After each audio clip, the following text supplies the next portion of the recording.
And on the second page, I believe it is, second paragraph, approximately middle of the paragraph, that you consulted Ace Greenberg and Jimmy Kane of Bear Stearns, Epstein's former employer. Did I read that correctly? Correct. What did you reach out to Mr. Greenberg and Mr. Kane about at Bear Stearns with regard to Mr. Epstein? Checking references. And as far as checking those references, did anything come up surprising to you about Mr. Epstein's background? All positive. And you also mentioned, well, let me take a step back.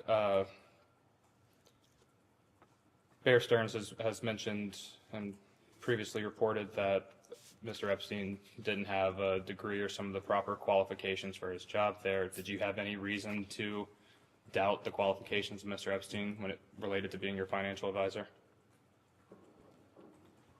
I don't recall that I ever questioned that. That is, he had a degree. I don't remember asking the question. And so going off of that, other than making some phone calls to some individuals, did you ever formally check into Mr. Epstein's past?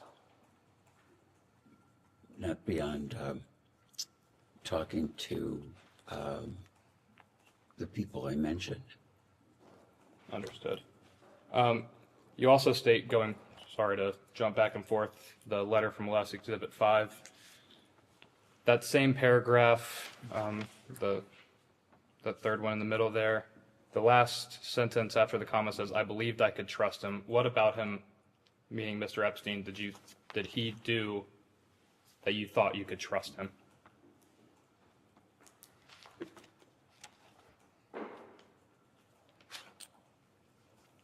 Well, I put him in a position of trust. He was a fiduciary that was to act in my interest, and I trusted that he could do that.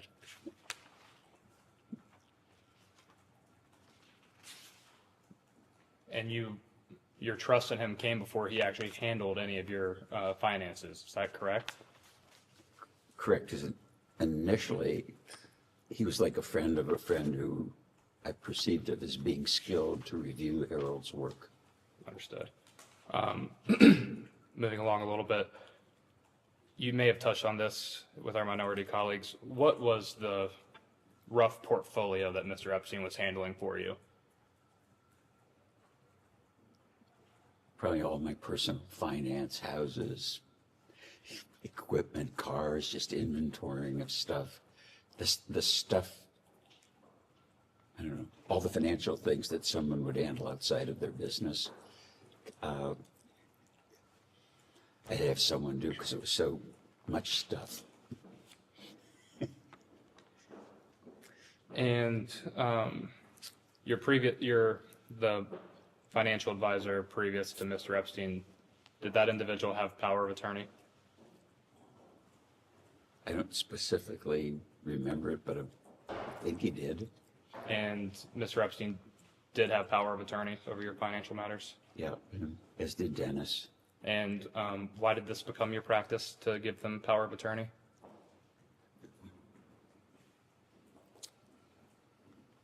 But so busy, traveling so much, the papers had to be signed, tax returns filed, people had to act on my behalf, so many things to sign that I needed to have somebody to do that. Understood. How involved were you with Mr. Epstein's determinations over your finances? Did you have any involvement? I'm confused about what determinations mean. More of like did you have any oversight of what Mr. Epstein was doing as your financial advisor? Well, I'm sure he did at the time, yeah. And did he bring every decision to you, some decisions to you? What did that look like? I don't know. Was running a 20-division business, had community responsibility. So if you ask me what the president of the university brought to me or what the head of the foundation, I can't remember, but I was involved in everything except just a lot of stuff. So, is it a fair characterization of your testimony that Mr. Epstein had pretty wide latitude over your financial affairs? Yes, that's fair, pretty wide. And Mr. Epstein had access to your personal bank accounts, is that correct? I don't recall. Do you recall if he had access to any of your business bank accounts? I'm sure he wouldn't. Did Mr. Epstein ever ask you to lend him money for any reason? No, Did Mr. Epstein ever make any attempt to blackmail you for any reason? no,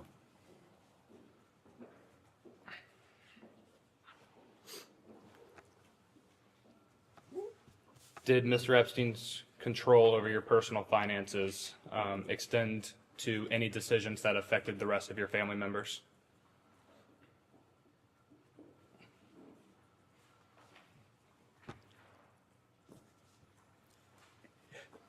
Mostly that's just like, I want to say no, but I know that he was involved with the Children's Trust because I learned that today. Or what he did that I didn't know that would have been personal. I don't know what I don't know. But to my knowledge, he wouldn't have, in a civilian way, been involved. And just to clarify to your testimony earlier about setting up trust for your children, it was Mr. Epstein who helped set up the trust for your children? I don't recall. Did Mr. Epstein handle any other financial decisions in regard to your children?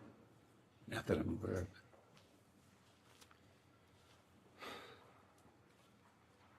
of. And I'm sorry, gonna switch gears a little bit here about your foundation.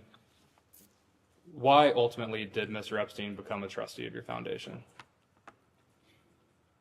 Just convenience for signing documents, financial oversight, not for the not anything that would be the operation of the foundation, its purpose or review of people. It was just part of the complexity of my personal life. And forgive my ignorance, you have usually board members of foundations and separately trustee members. Is that an accurate statement?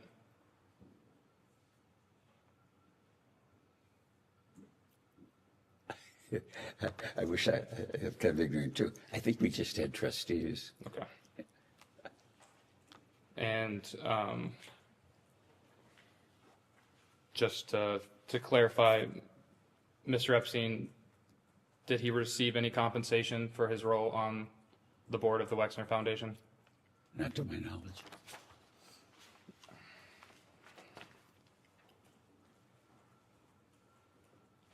Do you recall who Mr. Epstein replaced on the board, or how that board seat became available to him? No. Did your mother used to be a member of the foundation board? I think so. And was, due to circumstances, was she forced to step down from the board? No. She left her board position willingly? Yes.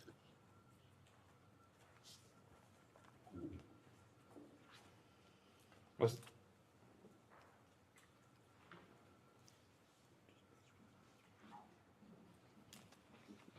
can you describe in a little bit more detail the circumstances for why your mother left the board of the Wexner Foundation?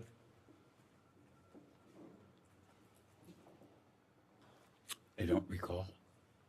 Probably age.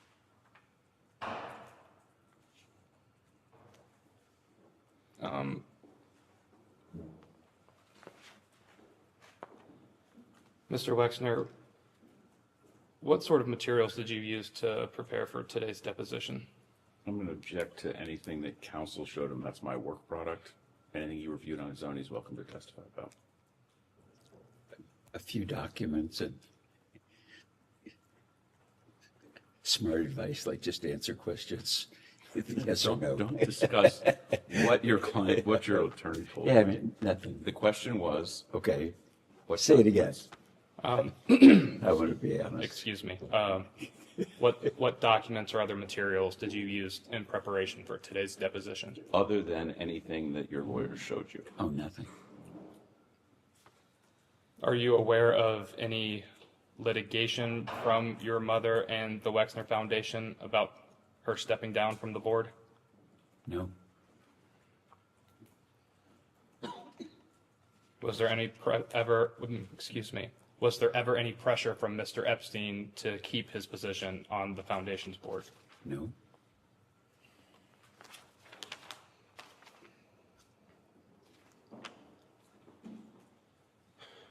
When you were in the, I'll call it the prime of your career as a CEO over your companies and corporation,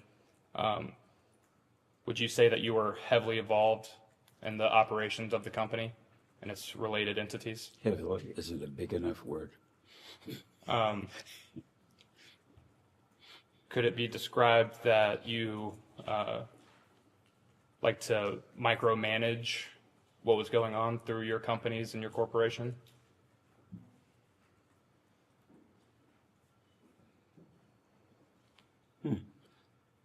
No. That isn't how I would describe my involvement, and I don't think people that I worked with ever described me as a micromanager. But I was involved in so many things in the business. I love the business. And did you ever face any criticism from your corporation or its related entities about allowing Mr. Epstein to handle finances in any way? We never handled business finances, and no one in the business was critical of Jeffrey handling, his responsibilities to me personally. No one ever brought any concerns to you at all? Not that I recall.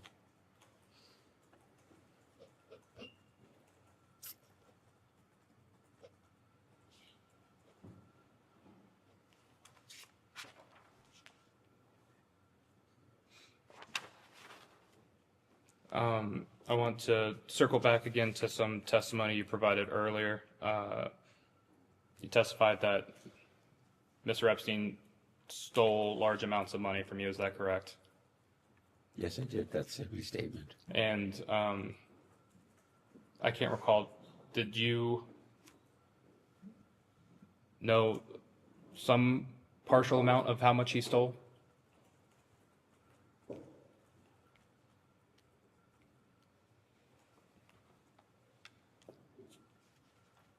Well, I didn't know he was stealing till after we discovered that he was a crook.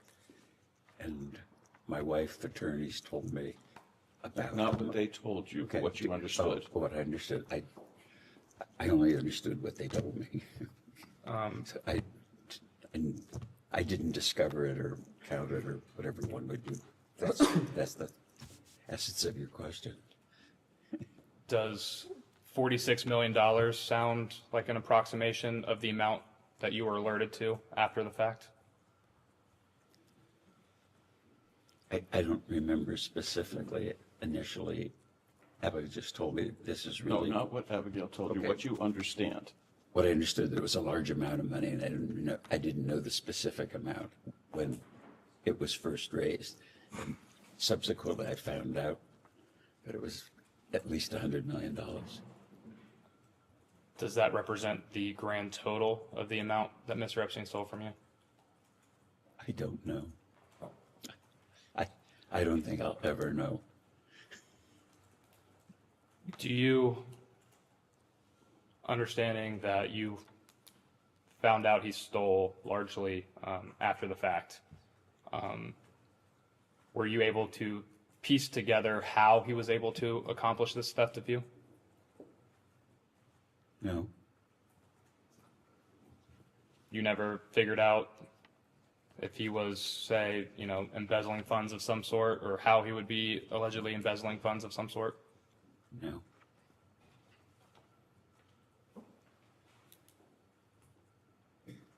And you testified earlier that you did not end up pressing any charges against Mr. Epstein for the theft of your funds. Could you briefly explain to me why, again, you decided not to? Advice of advisors. Advice of advisors.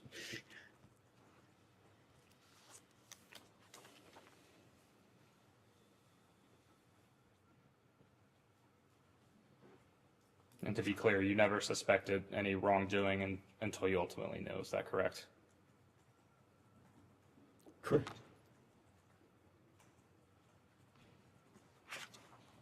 Did are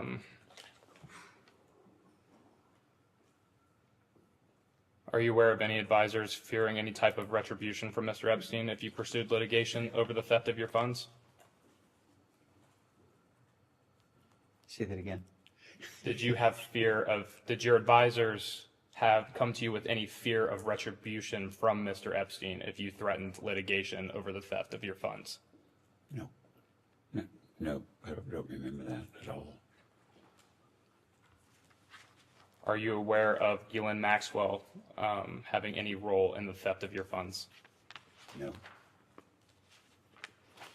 I want to move now to the New York City townhome, 9 East 71st Street. I believe you first purchased that home before Mr. Epstein lived in it. Is that correct? Correct. Do you remember the time period in which you would have bought it? Best guess?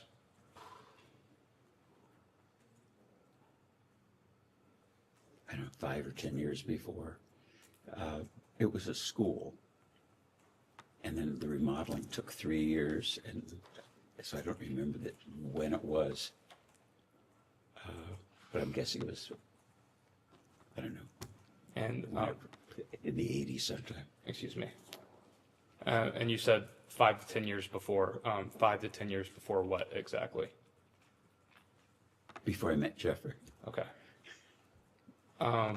Did you ever live in this house yourself? I described I visited it, but I never lived in New York, really. I hate New York. When are you first aware of Mr. Epstein moving into that mansion?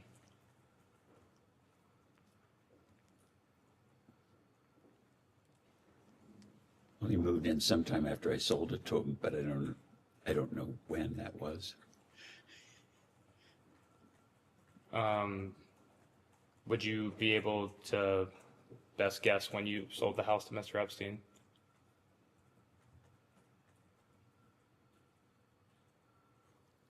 It would have been after 1993. Okay. Are you aware that the deed to the property did not officially change hands to Mr. Epstein until the mid-2000s? No?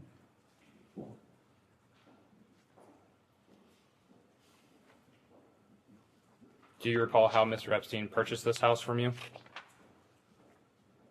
Paid, wrote a check, presume.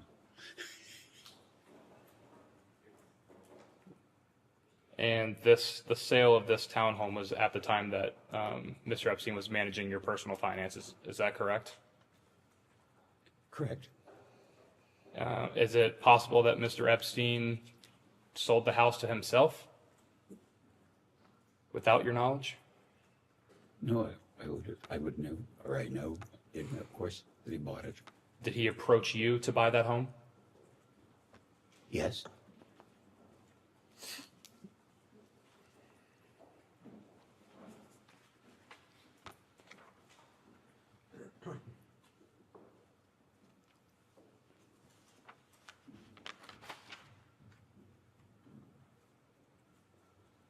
Do you recall approximately how much money you sold that townhome to Mr. Epstein for? I think about $20 million. Do you recall what the market value on that home was at the time? I believe it was $20 million. So you believe you got a fair deal for selling that home? I believe so, yes. It's been recently reported that your company, or I guess technically one of your subsidiaries, the 2 Inc., was transferred to Jeffrey Epstein's financial trust company in or around 2001. Do you have any knowledge of that happening? I don't know what 2 Inc. is, and I have no knowledge what it did. 2 Inc. wasn't one of your clothing brand subsidiaries? It was called Limited 2. That was a business that was part of the company. That's the only thing it means to me. Did you have any of your subsidiaries of your company transferred to Mr. Epstein's personal business side control? I don't think so.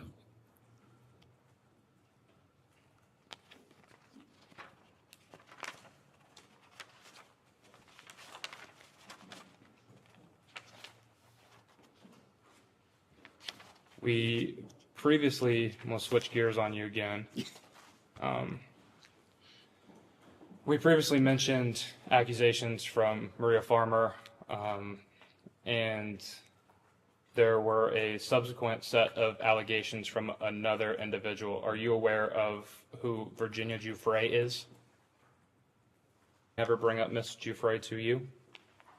No, not a familiar name. Ever mention Miss Giuffre giving you a massage? No. Did Miss Maxwell ever bring up Miss Giuffre to you? No.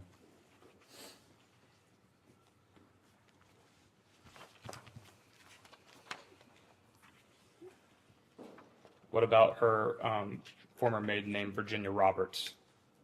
Does that ring a bell to you? Never heard.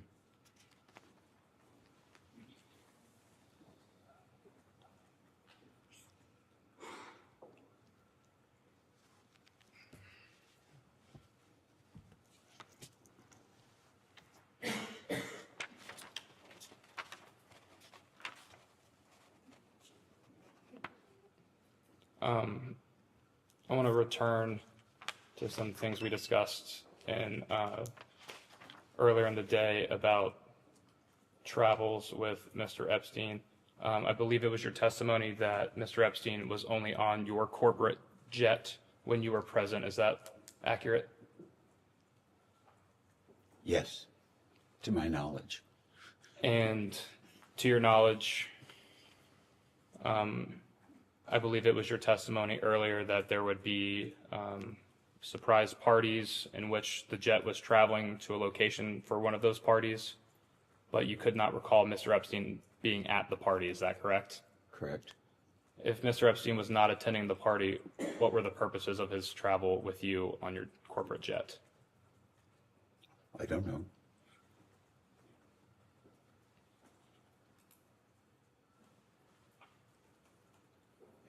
Do you have a rough estimation of how many times you would have traveled with Mr. Epstein on your corporate jet? I don't specifically recall any, but if it would have been once, twice, it would have been very few times. Because the aircraft was used primarily for business purpose. And when we used it personally, we paid for the airplane. So the notion of, of him using the plane or being on the plane for kind of social reasons or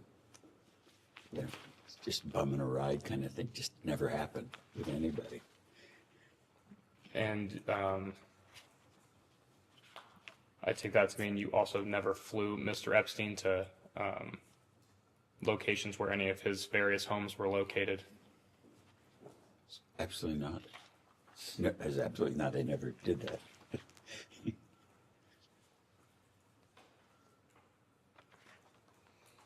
And just to clarify, I believe this might have been asked earlier. Did Mr. Epstein ever bring guests on these flights? Not that I recall. Your corporate plane at that time was a Boeing 727. Is that accurate? We had two aircraft, 727, and we replaced it with a 737, and I don't remember. They looked alike except for their motors, so I can't remember. I know which came first and which came second, but I can't tell you in time. And just to back up for a brief second, did you keep detailed flight logs for the personal travels on your corporate jet? I believe we kept flight logs on our business aircraft and our personal airplane, always. And the corporate jet, did you sell one of these airplanes to Mr. Epstein? You do mean the company? The company, yes. Yeah, the company sold an airplane to Mr. Epstein. Do you recall when that sale was made? No, Can you guesstimate when that sale was made?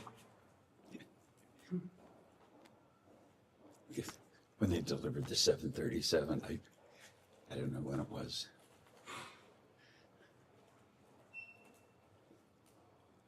Do you,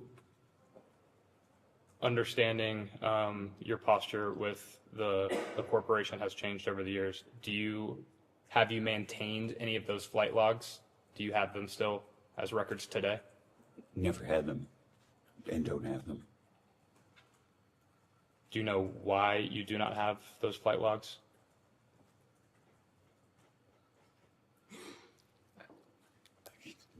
I would assume CEOs don't keep flight logs of their company airplanes.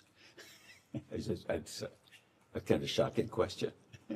You wouldn't have the corresponding flight logs of when you personally used the jet on your own your personal finances?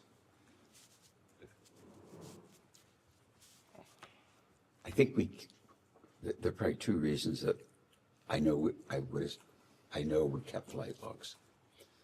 And I think it's a government requirement that you have to have flight logs on an airplane. But two, so many people in the business, different CEOs would be using the planes, and every plane request would come to me because I wanted them to travel, and I wanted to make sure that they were then traveling with the people that they were traveling with. So I know I approved, or my admin approved on my behalf when I wasn't around, who was on the airplanes and the trip.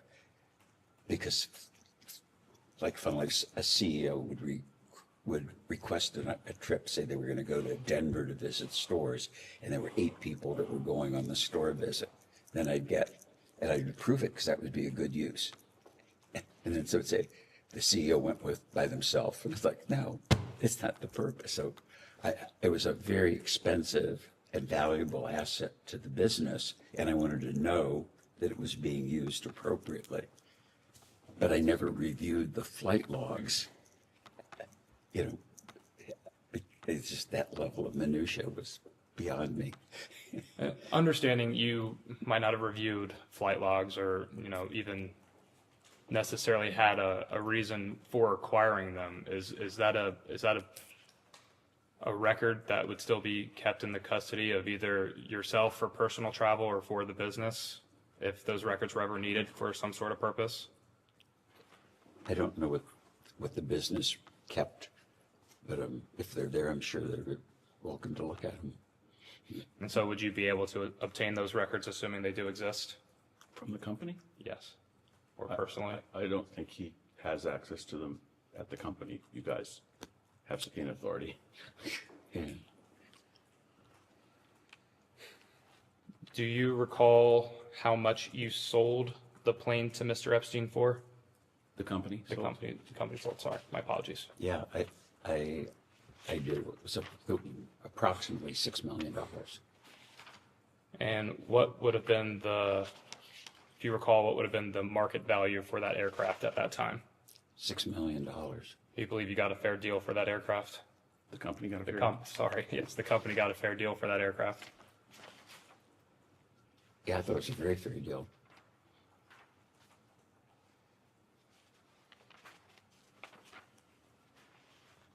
Similar question to Mr. Epstein's acquisition of the New York townhome, how did Mr. Epstein purchase this plane from you? From the company. I'll get there, I promise. Okay. I presume he wrote a check.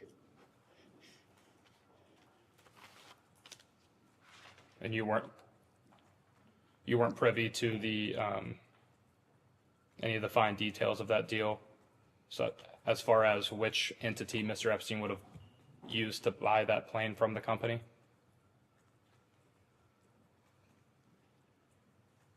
No.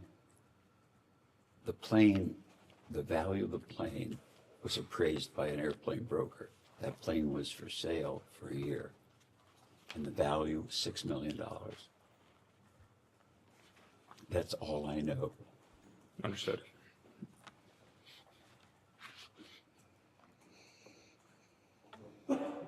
And excuse me if this is repetition, but did Miss Maxwell ever travel with you on the plane? Not On that the I company's recall. plane? Not that I recall. Did you ever fly on an aircraft owned or operated by Jeffrey Epstein? Absolutely not. Did Mr. Epstein ever invite you to fly on any of his aircrafts that he owned or operated?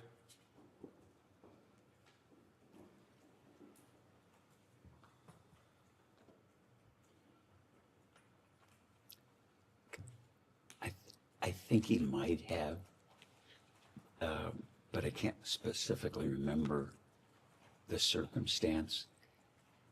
Some of this is really difficult to remember because Jeffrey was such a con, and as I look back at it, that's it. He was much better at being a crook than I am as an honest person, and I think for the committee to understand this, the con part, I can't imagine a bigger crook or con the world has ever seen. Do you recall what rationale you would have had for declining taking flights with Mr. Epstein on planes owned or operated by him? I was busy, very busy. In busy years, I was in the air flying on business purpose in the air 300 to 400 hours a year. If you can imagine somebody traveling in the air 58-hour days and running a company, I ran it from the air as much as I did on the ground. So the last thing I wanted to do was take a trip with anybody. Understood.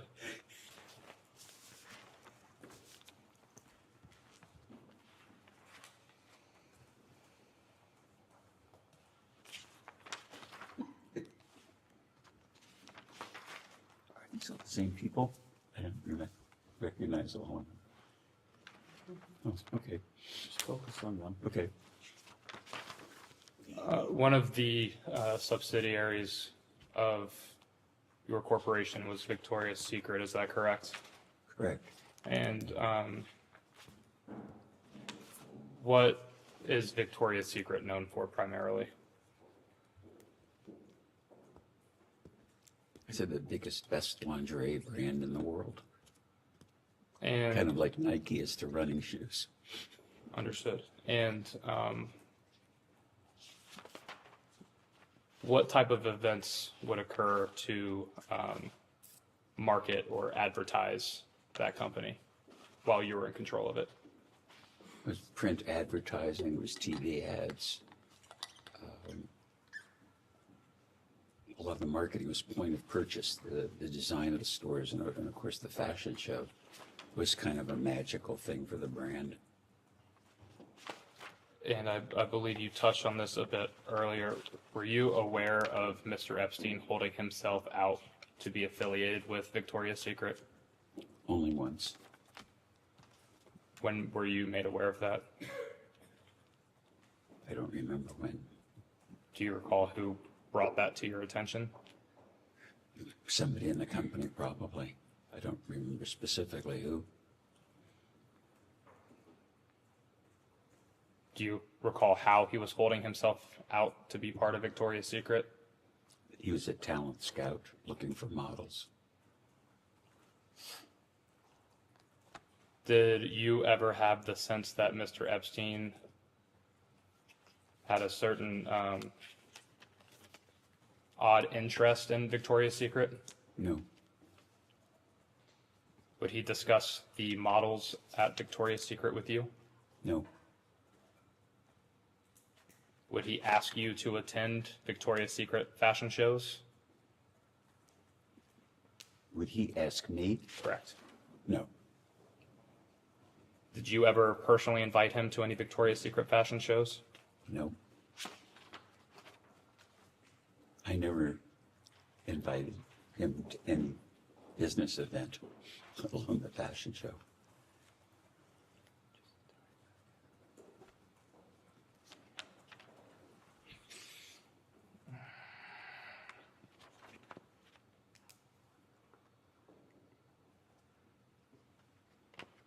Do you, or sorry, let me rephrase. Are you aware of how Mr. Epstein would have been able to attend Victoria's Secret events if not invited by you?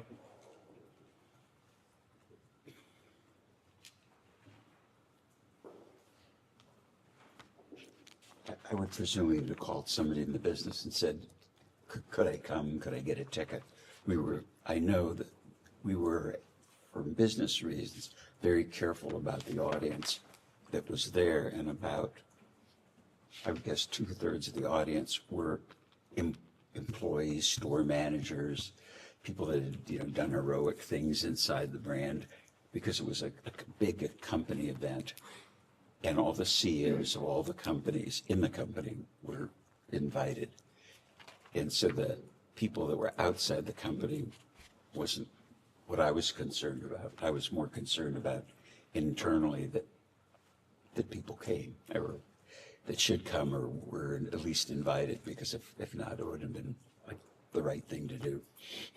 So,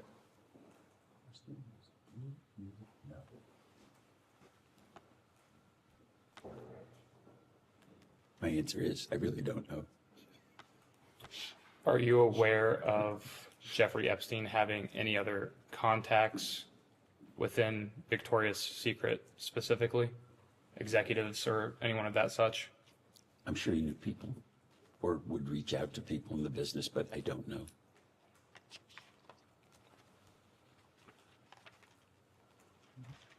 Did you ever make executives at Victoria's Secret aware that you would prevent Mr. Epstein from coming to any fashion shows or around any models?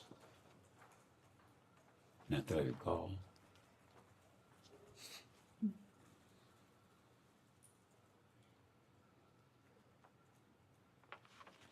Are you aware of Mr. Epstein bringing any women to Victoria's Secret to potentially model for Victoria's Secret? No.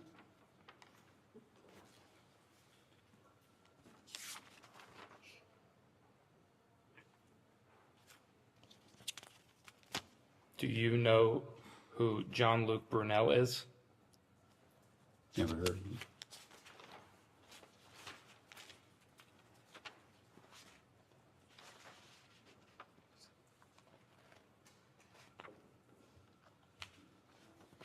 Did you ever take a recommendation from Mr. Epstein or Miss Maxwell about hiring young women or girls for any of your companies or subsidiaries thereof? No. Did Mr. Epstein ever suggest to you that he could find models on your behalf for Victoria's Secret? No.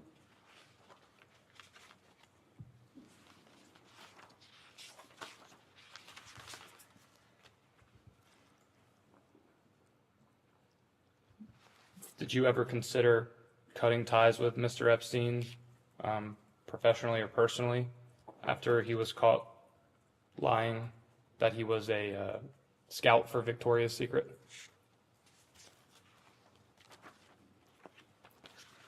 I guess the answer would be, if I thought he was, I would have fired him.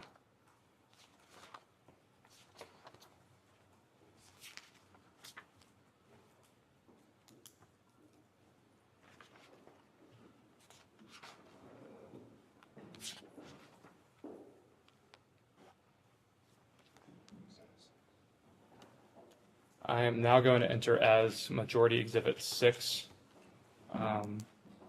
a letter from a birthday book compiled for Jeffrey Epstein's 50th birthday in January of 2003.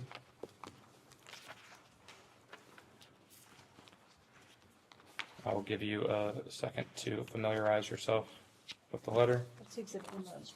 6.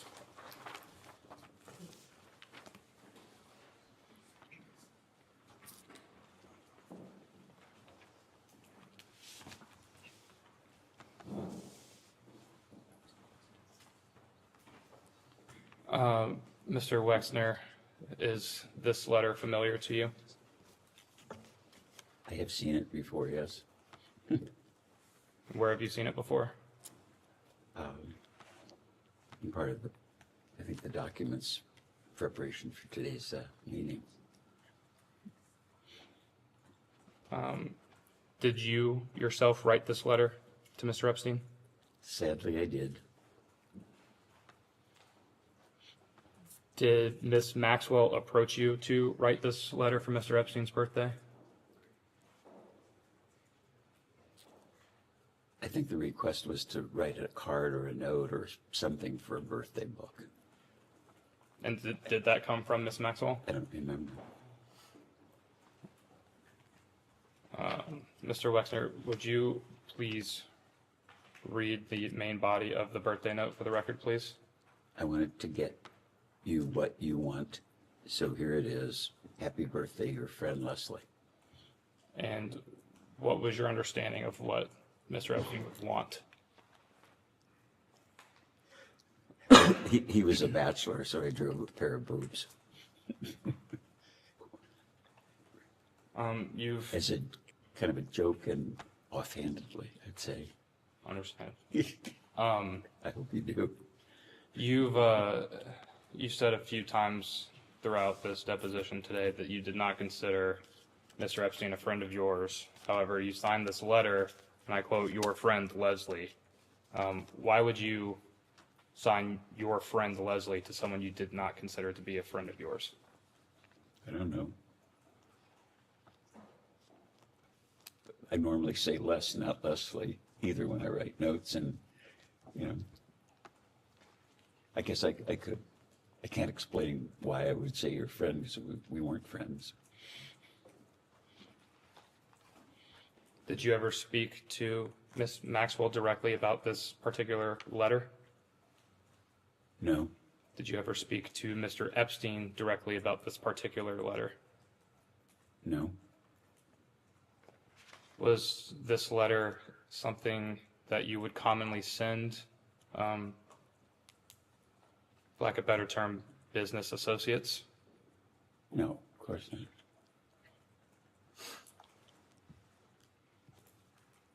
I was trying to be funny.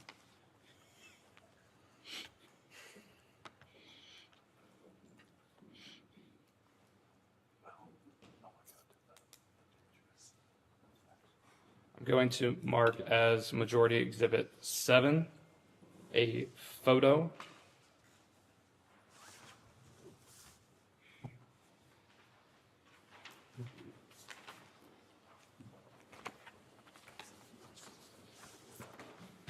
I'll give you a second to review. Give one more. One more.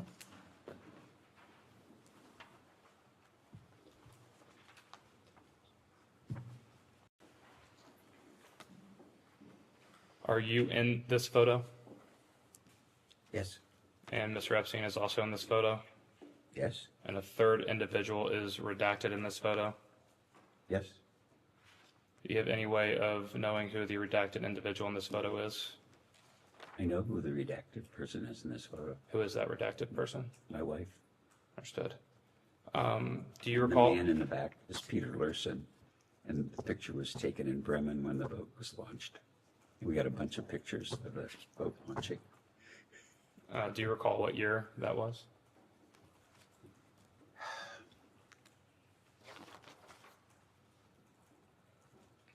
We had 2 children, probably 3 or 4 years after we were married. And did you invite Mr. Epstein to this boat launch party or event? Not that I recall. Can you recall who would have invited Mr. Epstein to this event? No.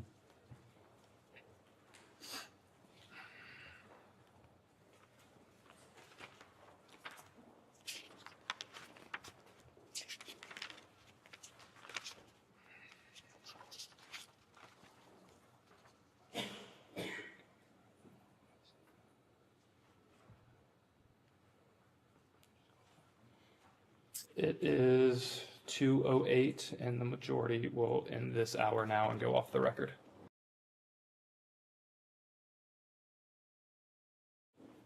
We can go back on the record. Welcome back. Got just a couple of follow-ups about some things you've already touched on. The New York City house.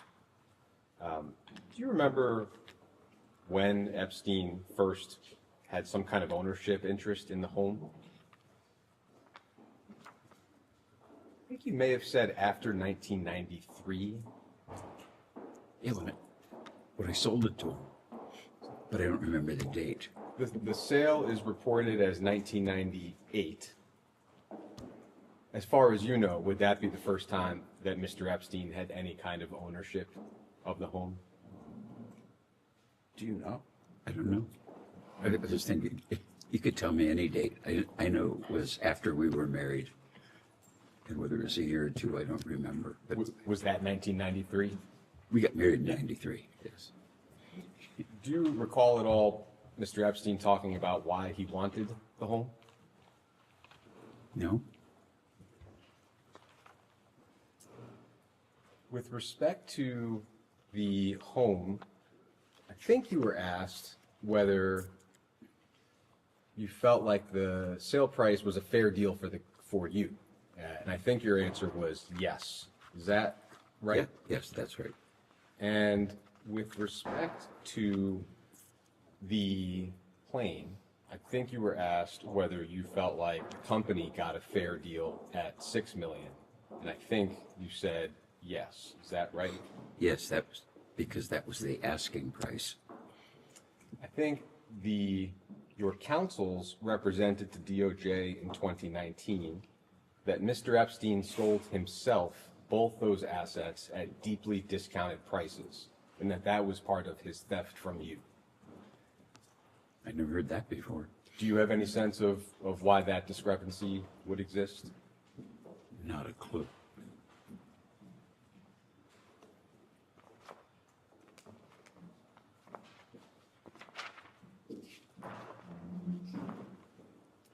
In terms of Mr. Epstein's repayment to you, I think your counsels also represented that he repaid you about $100 million in 2008. Would you have any knowledge of exactly how much he repaid you or how? No.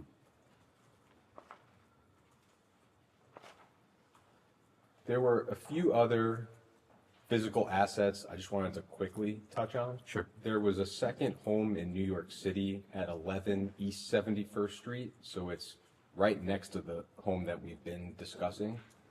And it sounds like you bought the home in 1988. Epstein bought the home from you in 1992. Do you have any recollection of that home?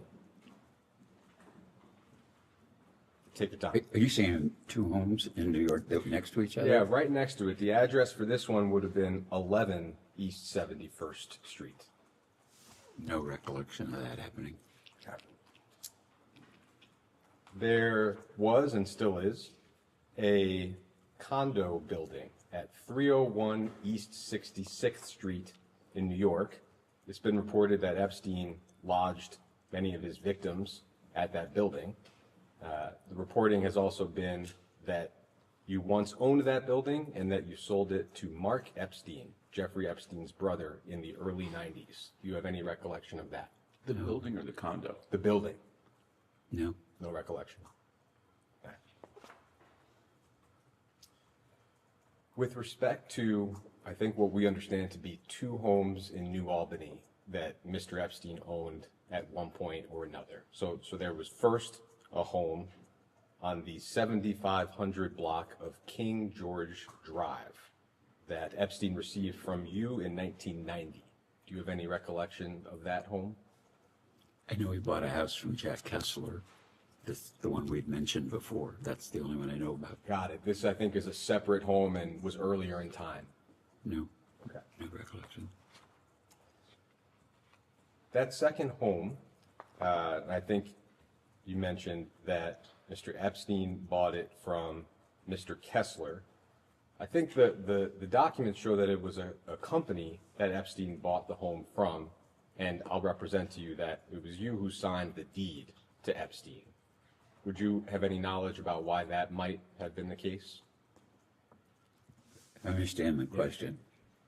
I signed the deed to sell the house to sell Jack Kessler's house to Jeffrey. Yeah, and it was in your capacity representing an entity of some kind that seems to have been associated with yourself and Mr. Kessler. Just shocking. Okay.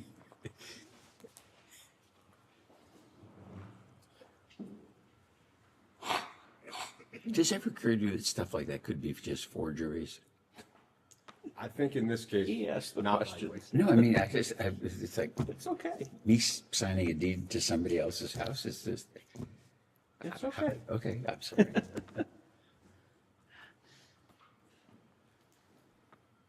And the entity for that sale was JW and CPK and Company. Does that ring any bells for you? No.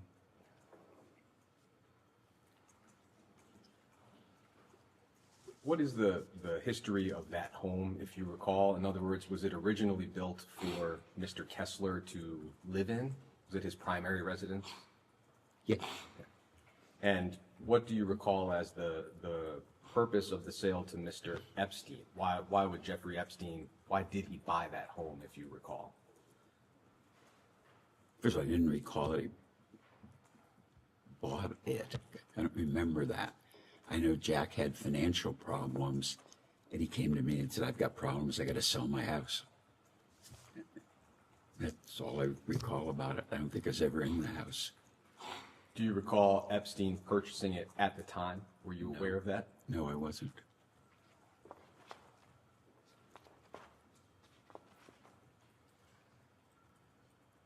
I'd like to ask a little bit about your personal relationship with Mr. Epstein. Some of the reporting has described you as close. I think that's been mentioned earlier today.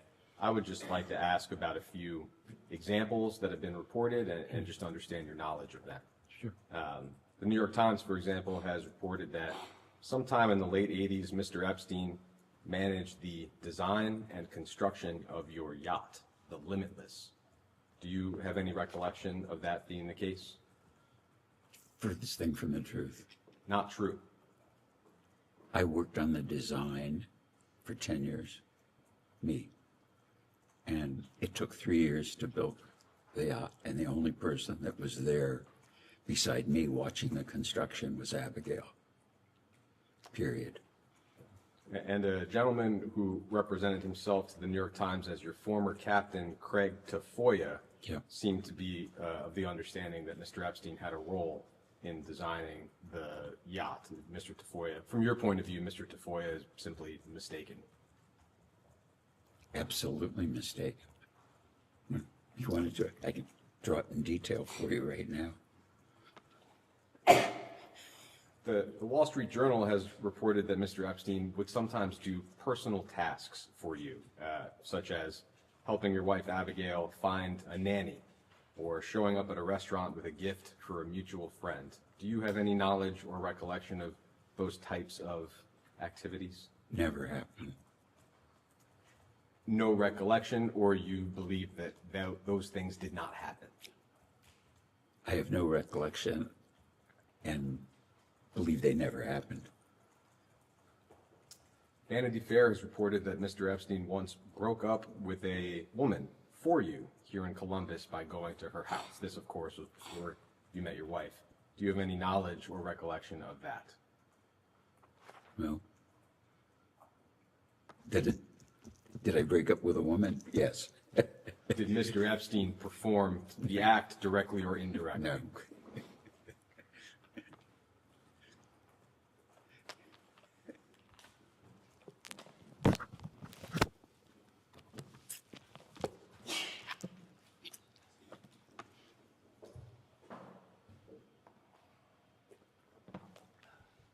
I'd like to introduce as Minority Exhibit G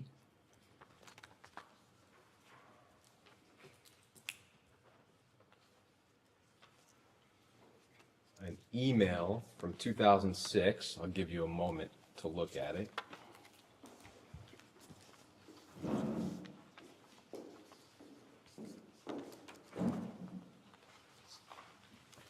I'll only be asking about a very short part, but feel free to scan it. What it looks like is an email from Mr. Epstein to somebody with a limited brands address, D. Larson. I don't know if you would have an idea of who that probably is. My admin, Don Larson. Great.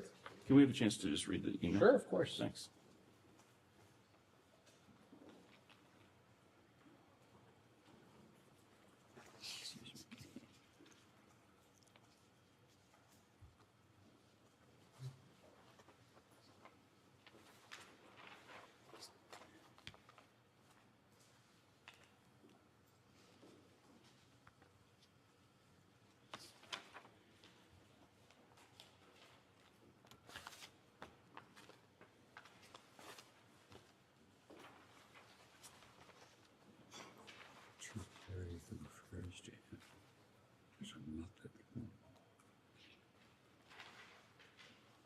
I forgot I knew Neil Rudenstein.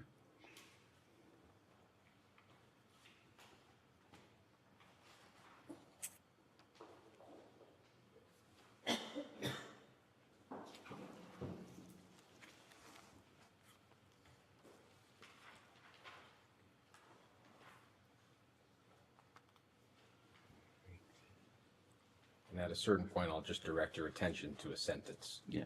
No, that's fine. It's just, he's not on this, so. Yeah. So, Just trying to get it. at the very end of this email, Mr. Wexner,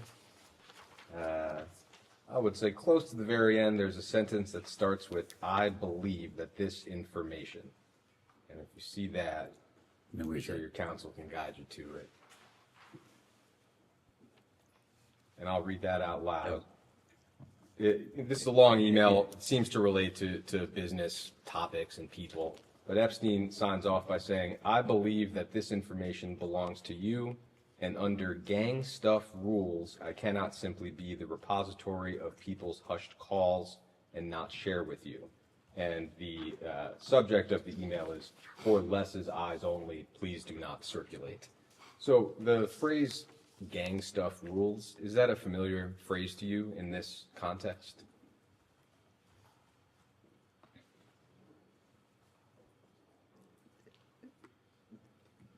Jeffrey was like a Brooklyn guy. And he, in hindsight, he didn't use words like have a confidential discussion or my opinion or this is secret or private or confidential, personal, things that lawyers or accountants might use in normal language. He would say, this is gang stuff. Got it. So But that was just how he talked.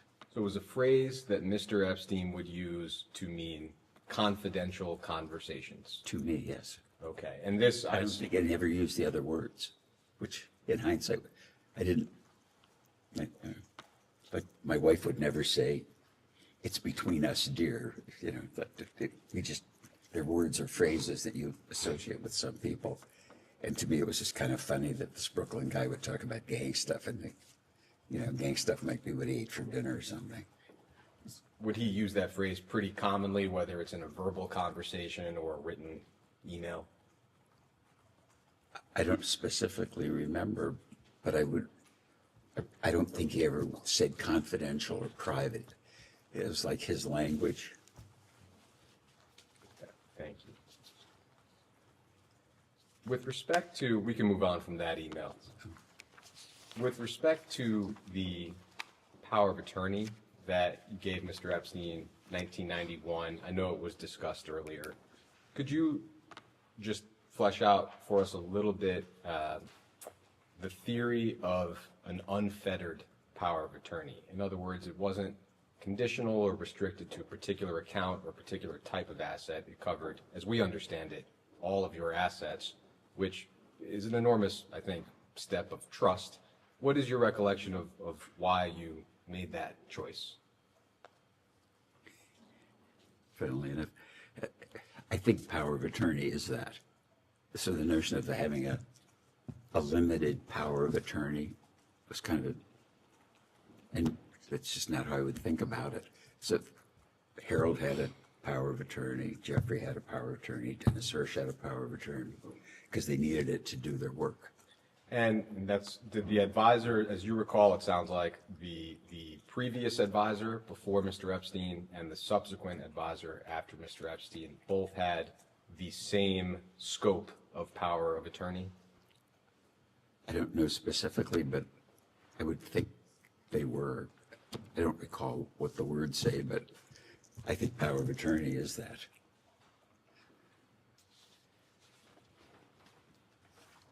We've seen reporting, I think in the New York Times, that you accompanied Mr. Epstein to visit the White House in 1993, a few months after President Clinton took office.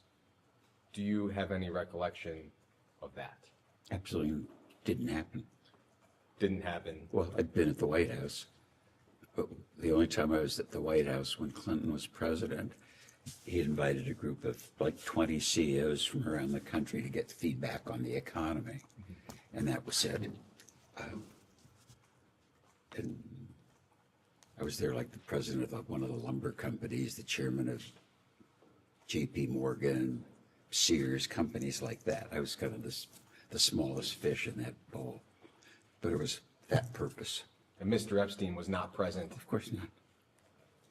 So, as far as you know, you did not visit the White House under any administration with Mr. Epstein. I never visited the White House under any administration, under any circumstance with Mr. Epstein. Okay. That I'm positive of.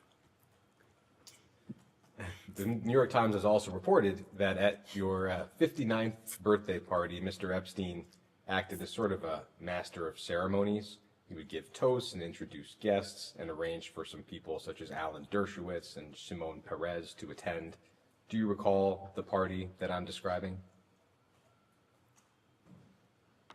Well, Shimon was at a couple of birthday parties. I don't remember Jeffrey being there.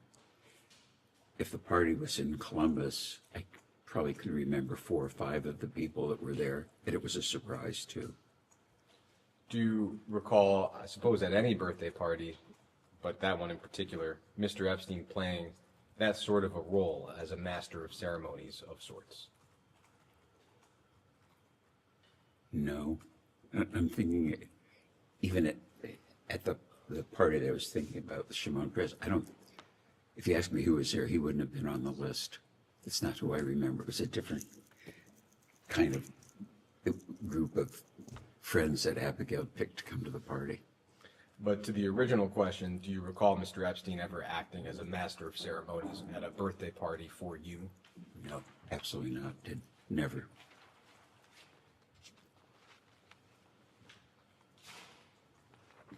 You gonna keep quoting the New York Times?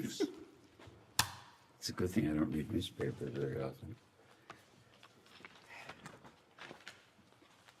That's crazy.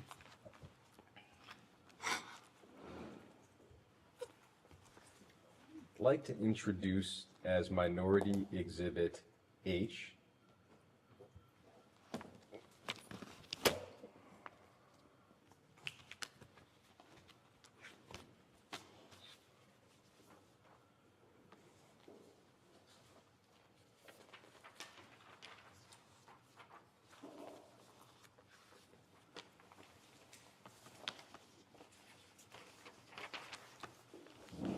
I'll give you a moment to look this over. It's just one page.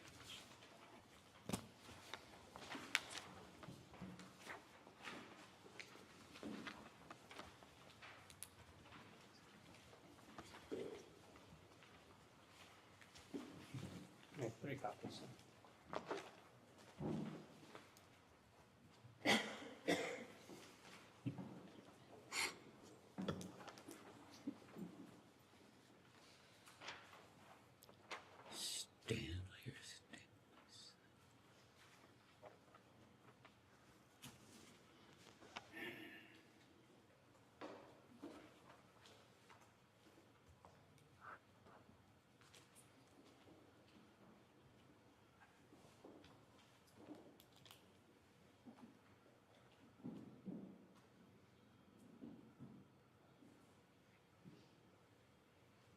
So this is a file that was part of the recent DOJ release, and it's some kind of draft or fully composed email from Mr. Epstein. It appears to be intended for you. We do not have knowledge of whether you ever received it. Did you ever receive this email? No. Sorry, just for the record. Did you ever receive this email? I never received this email. Or letter or whatever it was. Understanding that you have not received it and therefore have not previously seen it, is that correct? Other than anything that council may have shown him. I would like to touch on a few discrete parts of it. Mr. Epstein, at one point early in the email, says that, quote, "I owe a great debt to you as frankly you owe to me." Would you have any sense of why he might feel that way in general, or did he ever express that type of a sentiment to you? No. When I saw this, like, I know in what you do or people do, they write letters to the file. I've never written one, like a memo to myself. And so I read this and I thought, this is like cover your ass kind of thing. And it just doesn't even sound the way he speaks. And just nonsense in it. He also said, quote, "As I'm sure you recall, you didn't sit with your mother or sister or Sharon when the conflict arose, as I did it for you. You didn't sit with Jack Kessler, Stanley, or Stanley's son. I did it for you." Do you have any sense of what Mr. Epstein might be referring to there? Well, I don't know what he's referring to about my mother or my sister. I know who Sharon was. Stanley, I presume, was our previous attorney, Stanley Schwartz, and his son worked in our business and worked in it until he retired. So that I don't know what the hell he was talking about. Did you ever ask Mr. Epstein to mediate a dispute or otherwise insert himself into a dispute with the individuals he mentioned here, your mother or sister or Sharon, for example? No. Mr. Epstein also says that, quote, "Abigail and I sat, she asked many questions, she made many unfair, aggressive, and false accusations, none of which could have been fully answered without violating a confidence with you."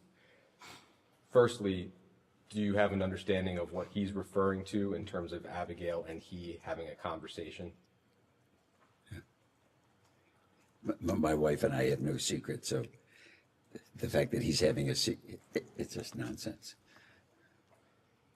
He goes on to say that you and I had gang stuff for over 15 years, a great deal of it that she was unaware of. I had no intention of divulging any confidence of ours, no matter what accusations she made. So Mr. Epstein at least seems to be asserting that there was something confidential between you and he that your wife was not aware of. Do you have any sense of what that might be? No. I'm going to object to the whole thing. This is why we have the hearsay rule, but keep going. Mr. Epstein goes on to say that, quote, "I always told you I would never under any circumstances give it up or put you in harm's way, no matter who, what, or when." Do you have any sense of what he might be referring to there? And I'll need a verbal audible. No, absolutely not. I mean, this is cover your ass psychobabble as far as I'm concerned.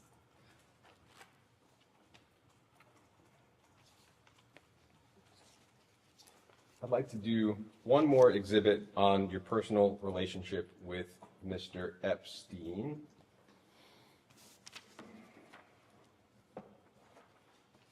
So this will be Minority Exhibit I.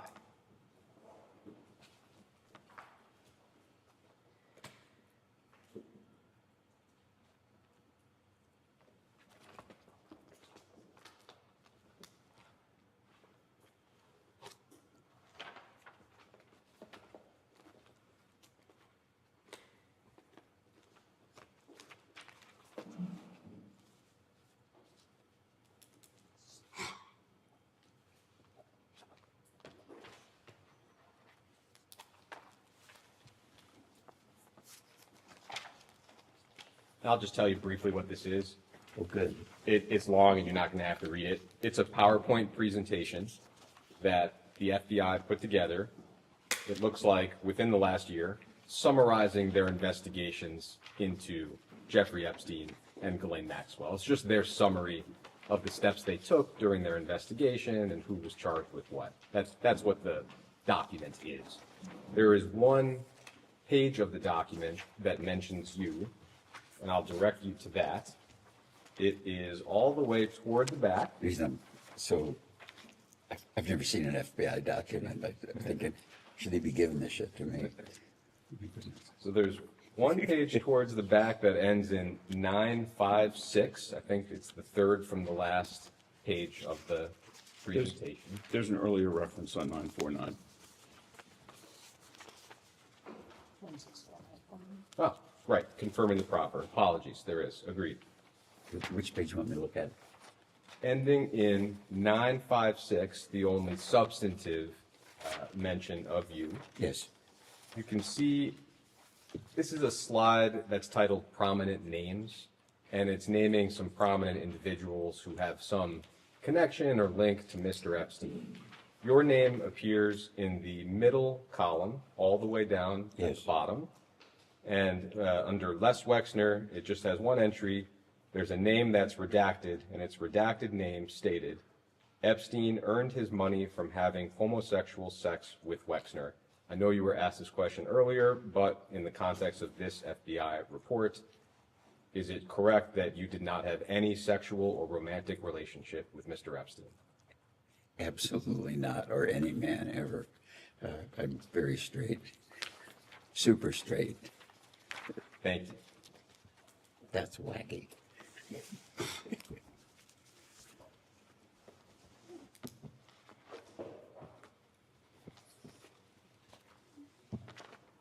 Do we get to keep that?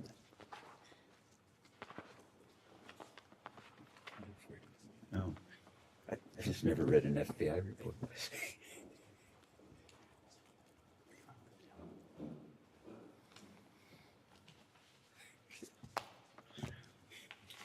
Go ahead. Thank you, Mr. Wexner, for your testimony here today. Just wanted to start with a question around U.S. Senator John Husted, and it's been reported that you gave him something like $117,000 in donations. Is that correct? I think you mean John Husted? I'm John Husted, yep. I don't know how much money I gave him. Would that sound about right? It's a substantial sum. Well, I'm thinking, I met John when he was a state representative. I'm sure I helped him. I helped him politically when he ran for lieutenant governor. I probably contributed to senatorial campaigns. So is it possible over time I would have given him that much money? It is. Well, let me maybe be But more I don't accurate. I think remember it was recently reported that you gave him $117,000 sometime shortly before he voted no on releasing the Epstein files. Would that sound familiar? No. No? Did you or any of your representatives ever lobby Senator Husted or anybody else in the federal government to prevent the release of materials related to the Jeffrey Epstein files? Absolutely not. Did you or your representatives ever request that the Department of Justice redact your name in any files? No. Absolutely not. Wanted to move on. Now, I remember the document we referenced a little earlier mentioning former Prime Minister Ehud Barak. Did you ever have a relationship with the former Prime Minister? Can you define relationship? Sure. Any relationship? Do you know Prime Minister Barak? How, if so, could you elaborate on how familiar you were with him? Well, I was only with him a couple or three times in my life. I happened to be in Israel when he was elected, but before he was sworn in as prime minister. We had a brief meeting in his political office. It wasn't the government office. May have met him in Israel when he was prime minister, but I don't recall. I know that I had dinner with him and I think his wife and daughter and Abigail in New York after he was out of office, I think. I don't think he was prime minister. Did you ever communicate with the Prime Minister outside of personal meetings, phone calls, emails? He came here once I think for Jewish community stuff when we went to a football game. That's all I remember. Did you ever communicate by email or phone call or other correspondence? No, I don't think I ever had his address or phone number or email address or text number or whatever. Are you aware of the Wexner Foundation or any other trusts or foundations or organizations affiliated with you ever donating money to the former Prime Minister? No. Would it surprise you if I told you that an FBI report stated a report that the Wexner Foundation transferred at least $2.3 million in U.S. dollars to former Prime Minister Ehud Barak? Shocked. Shocked. Okay.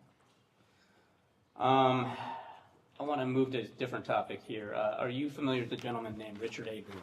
Who? Richard Adrian. No. Do you remember anybody being a bodyguard from you by that name? No. No? 1991 to 1992? No. How many bodyguards have you had over the course of your career? I don't. Hundreds? Dozens? No, not hundreds, but I don't know. Dozens.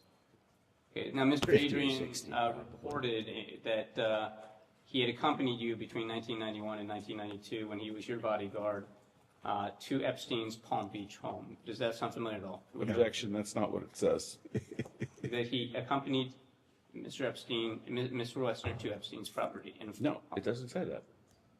Are you looking at the? EFTA 12-124-9191? Yeah, it should. I don't have it in front of me, but No, it says that he did accompany him, and then it says the bodyguard was at the Epstein residence. It doesn't say the bodyguard was at the Epstein residence with Mr. Wexner. I'm sorry. Did you ever accompany the bodyguard to Epstein's Palm Beach home? Everywhere I went, I Okay, had so, yeah. security. And so would it surprise you then, I believe that this is correct, that the bodyguard said that he noticed a number of young girls there, noticeably young. You've never seen young girls at the Epstein property? I was only there once for an hour, and I was there with my wife and another couple. Okay. I have one last question, and then I'll kick it back. You mentioned a couple of times that you received $20 million for the mansion on 71st Street in Manhattan. How was that money transferred to you? I don't know. You don't know. Like, nobody, how do you know it was ever paid to you? Well, I guess Abigail would have known. Abigail whether wouldn't know? Whether it was a check, whether it was a money order, whether it was, a bag of money. I have no So idea. $20 million, and you just, like, take someone say so for it? No, $20 million is a lot of money, and airplanes cost a lot of money too, and I don't know exactly how we pay for them, or if we sold an airplane, exactly how we get paid, but we've bought and sold personally a few airplanes, and you could ask me the same question. I don't know. And so I think we have a number of media references, New York Times, I think the Wall Street Journal, Bloomberg, all noting that no cash was transferred at the time of a essential transaction. No exchange of money was noted at the time. So do you have any records, like after the fact, after you learned that Jeffrey Epstein, as you put it, stole from you, did you ever look into how that money was transferred to you? No. No? Didn't strike your interest, even though you knew that Jeffrey Epstein was stealing from you? Once I knew he was stealing from me, it was, again, my wife is a very competent business attorney. We have good accountants. I believe good counsel, and that's not what I do. And I don't go back and, if I fired somebody in the business, I didn't follow them to see if they behaved badly again. They were done. That's just how Let me then follow up and ask, did your wife ever mention to you how the money was transferred? No. Or that it was transferred? Objection as to spousal privilege, but he's already answered. All right, thank you very much then. Mr. Wexner, Steve Lynch, Massachusetts. How long did you know Mr. Epstein? When did you first meet him?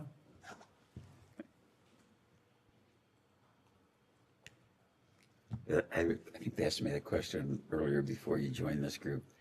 I think it was like 5 years before I got married, about early 80s, I would guess. Early 80s? I think so. I don't remember precisely. And in all the time that you knew him, and he worked for you, he was your power of attorney, handled a lot of really important things in your life.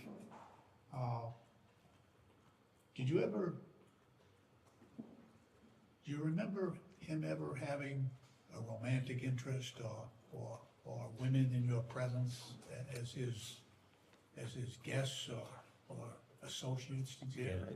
I mentioned earlier, too, the first one was Dr. Ava Anderson. I met her, and Jeffrey said When they, was that, sir? I'm sorry. when I first met him, whenever that was, So 80s? early or 80s. 90s, yeah. And my understanding, because meeting her, is that Ava was a very attractive woman. I think she was in med school, so, and, you know, so she was a serious person. And Yeah. she is a serious person. She's an oncologist, she's married, she has children. I get you. And then, I don't know how many years later, he broke up with Ava, and Glenn came into his life probably about the time I got engaged. And When was that, sir? I got engaged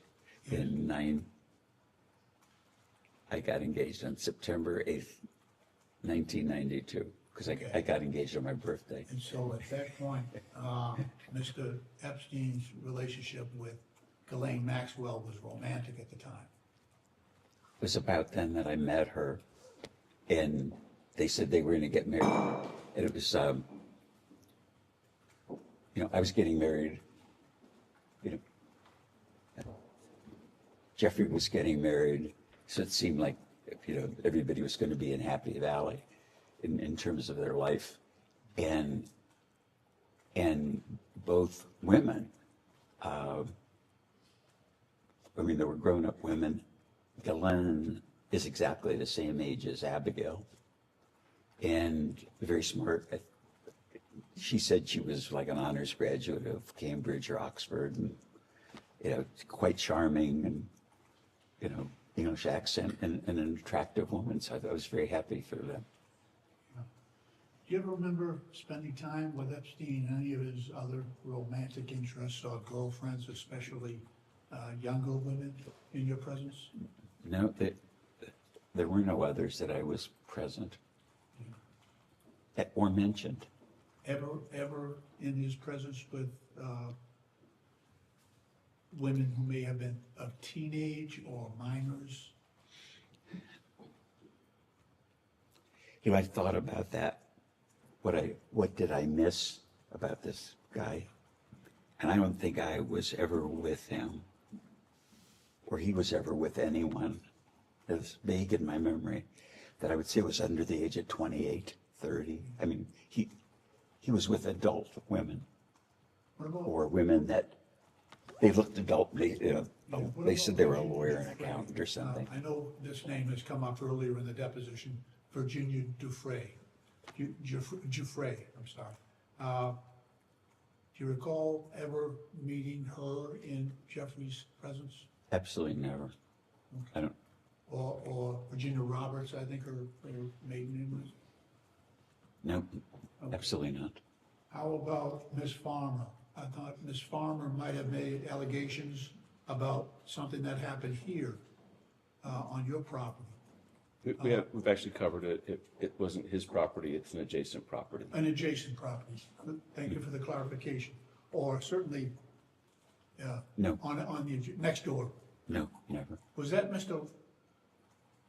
Kessler, Whose property is next door? I'm sorry. my friend was business partner in New Albany, Jack Kessler. So no women who seemed unusually young then? Absolutely. Okay. We also understand from your counsel's proffer that you interacted with a number of other prominent people who knew and had dealings with Epstein, including Prince Andrew, various professors at Harvard, perhaps a sultan of some sort in Dubai, perhaps Howard Lutnick. With respect to Prince Andrew, who has also been accused of sexual misconduct in connection with at least one woman trafficked by Mr. Epstein, did you ever see or become aware of this interaction between Prince Andrew and one of these young women? I never met Prince Andrew. So I wasn't aware of anything other than, No chatter about that in terms of, you're dealing with Mr., either introduced by Mr. Epstein or by Ghislaine Maxwell. That whole interaction between those two and Prince Andrew. You have any knowledge of that? I had no conversations, interactions with Prince Andrew about women or anything. I had one brief, like 2-sentence phone conversation. He called me here in Columbus. And what was that for? To me, it's a funny story. I'm getting ready to go to work. I think I was in the garage, and my wife or somebody came out and said, "You have a phone call." Maybe it wasn't my wife, but it was somebody. And he said, "It's a guy that says he's the Duke of York." And I thought, the Duke of York, what the hell is that? So I went in the kitchen, hello, and this is Andrew. I don't think he said, "This is Andrew, Duke of York. This is Andrew Windsor," or whatever he called himself. And I said, "Hello." And he said, I helped my mother buy her airplane. And I know that you buy and sell airplanes. So if I could be of service with you in airplane transactions, I could help.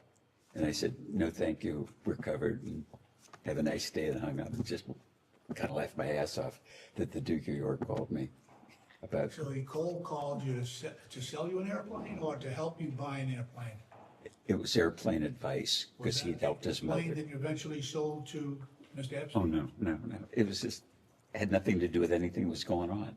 It was like, I know that you buy and sell airplanes in your business. I know you have buy an airplane personally, and I know you buy and sell airplanes. And when you do, if you need an advisor, I'm available. And it's like, no, thank you, I'm covered. So he offered to advise you on purchasing airplanes? Pardon? Did he? He offered to advise you? I'm just trying to understand why the Prince of York would be calling you about buying. Yeah, me too. It was like out of the blue.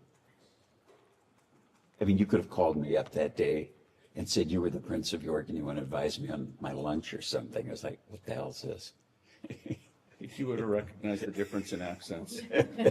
Yeah, maybe.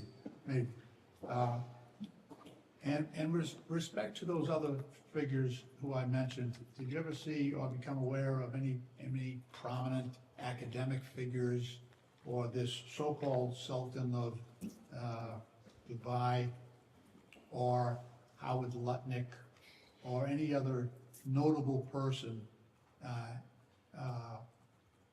being introduced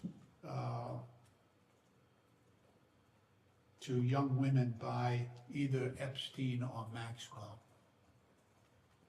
Well, I've never met Howard Lutnick. I just didn't know his name until he became popular or, in the news. Yeah, his name's extensively in the Yeah, so like your own. But anyway, I just never heard his name, didn't know him. Some of the people that were on that list, I knew their names, and some of them introduced themselves to me. But that wasn't his I question. understand.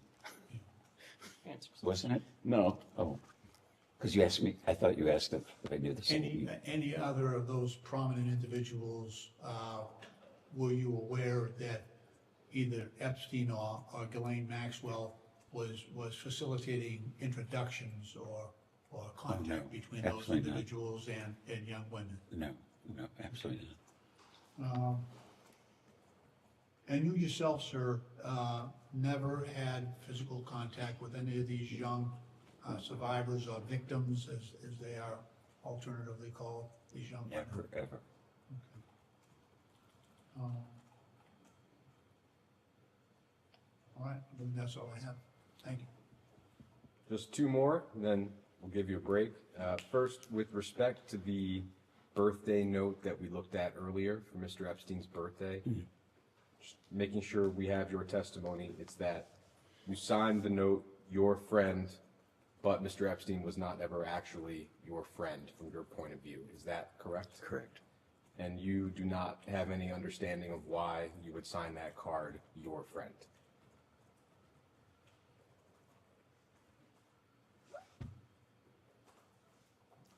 I think if I was sending a birthday note to somebody, I'd say your friend or something. I wouldn't just sign my name. It would be like I don't know. It's not a salutation, is it? It's the end of a letter or something. Yours truly, best, something like that.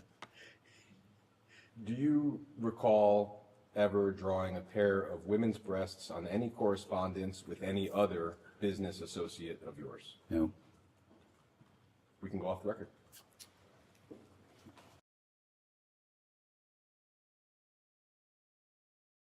We will go on the record. It's 3:12 p.m. Mr. Wexner, I am going to ask you to bear with me for a second. I have a list of names.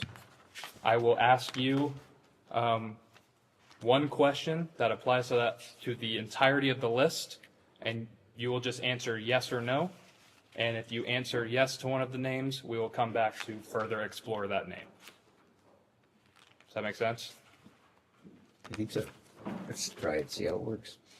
So the question is, have you ever had a conversation with any of the following people about Jeffrey Epstein, his crimes, his criminal investigations, or in regard to sexual activity of any kind? Okay, so not have you ever had a conversation with them, but have you had a conversation with them about those topics? Do you want to repeat it so that we are solid here? Sure. Have you ever had a conversation with any of the following people about Jeffrey Epstein, his crimes, his criminal investigations, or in regard to sexual activity of any kind?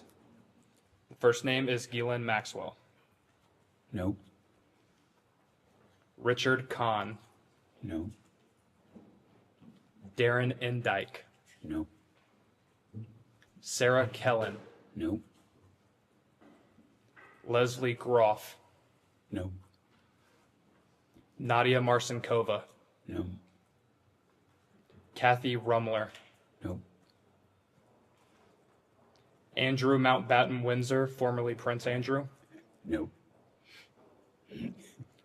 Peter Mandelson, former UK ambassador to the United States. No. Stephen Hoffenberg. No. John-Luc Brunel. No. Jess Staley. No. Paul Morris. No. Stephen Cutler. No. Mary Casey. No. Justin Nelson. No. Leon Black. No. Glenn Dubin. No. Eva Anderson Dubin. Kind of put those as question marks because I think I'll tell you the answer later because I want to be completely, Understood. know. Bill Gates. No. Any person elected or appointed to any federal office. No. Any foreign government officials. No. So you said you wanted to clarify on Glenn Dubin and Eva Anderson Dubin. Mm-hmm. Do you have clarification on that? Yeah. I know both of them. I met Ava when I thought she and Jeffrey were engaged and going to get married. And I met Glenn at Harvard, I don't know, 10 or maybe 20 years ago. He was acquainted with someone there. And I was at David,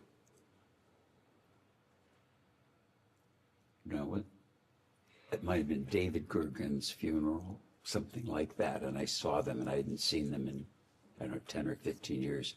And they said hello and said something, isn't this a shame? What happened to Jeffrey? And I said, yeah, it's a shame, something like that. It was that vague. But most of the names that you mentioned, I've never heard before. I don't know those people. With Glenn Dubin, you said it was 10 to 20 years ago at Harvard. When you mentioned Eva Anderson Dubin, you said you thought she was engaged to Jeffrey Epstein. Do you know approximately when that was? about the time I got engaged to Abigail, so at about 92. Okay. But I haven't seen either of them until David Gergen's funeral for maybe a decade. Hadn't talked to them, never socialized with them. Can we just clarify something? Because I think you previously testified that when you met Miss Maxwell, it was around the time of your engagement to Abigail. Right. Didn't I just say that? No, you were talking about Ava Anderson. Oh, I'm sorry. Okay, then I met Ava about the time I got, oh, how could that be? I must have met Ava when I met Jeffrey, and then met Glenn when I got engaged.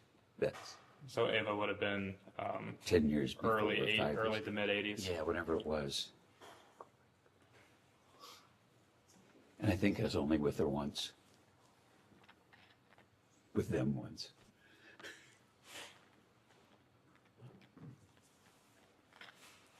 So you never, just to clarify one more name on here, you never spoke with Ghislaine Maxwell about Mr. Epstein or his criminal investigations of any kind? Never.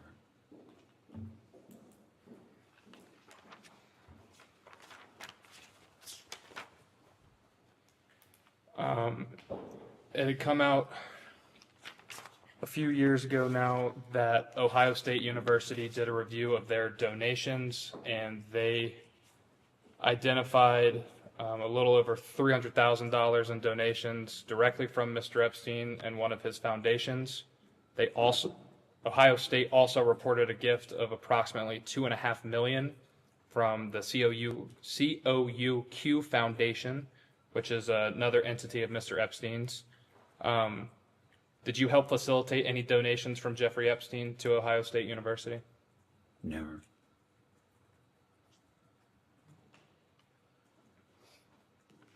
Did you personally ask Mr. Epstein to donate to Ohio State University? Never. Did you ever speak to any Ohio State University Board of Trustees members regarding Mr. Epstein or his donations to the university? Never.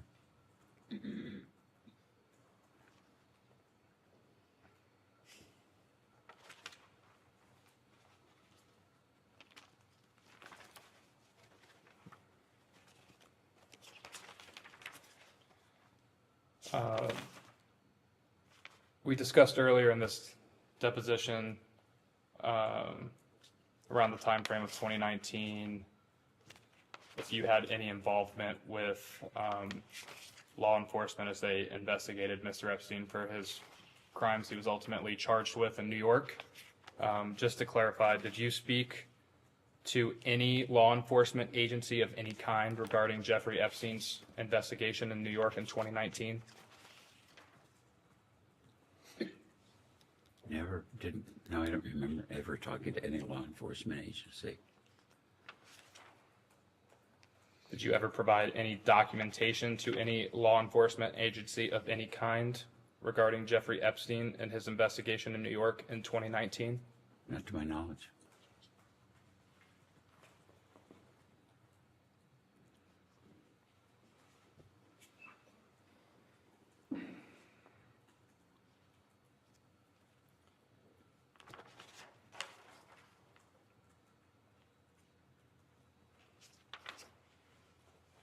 And just to be clear, you never formally interviewed with anyone from the FBI or Department of Justice about Jeffrey Epstein or his criminal investigation in 2019? Never.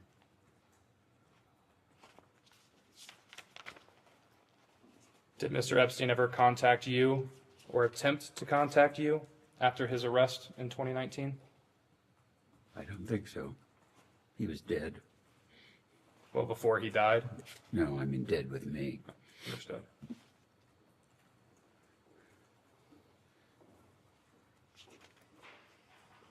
Did anyone affiliated with Mr. Epstein ever reach out to you in 2019 regarding his investigation in New York?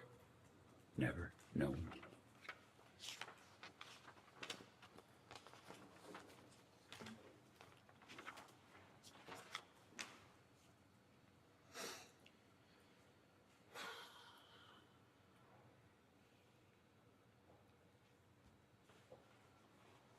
How did you first learn of Jeffrey Epstein's death in the MCC in New York City? Probably watching CNN.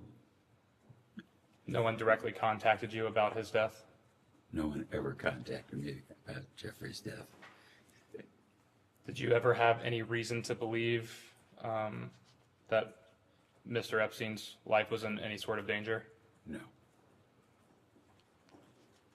You mentioned in what is Majority Exhibit 3, your statement from this morning. On page 3, in the second to last paragraph, last sentence, while others visited Epstein in jail and associated with him after his release, I did not. Are you aware of who did, in fact, visit Mr. Epstein in jail during that time?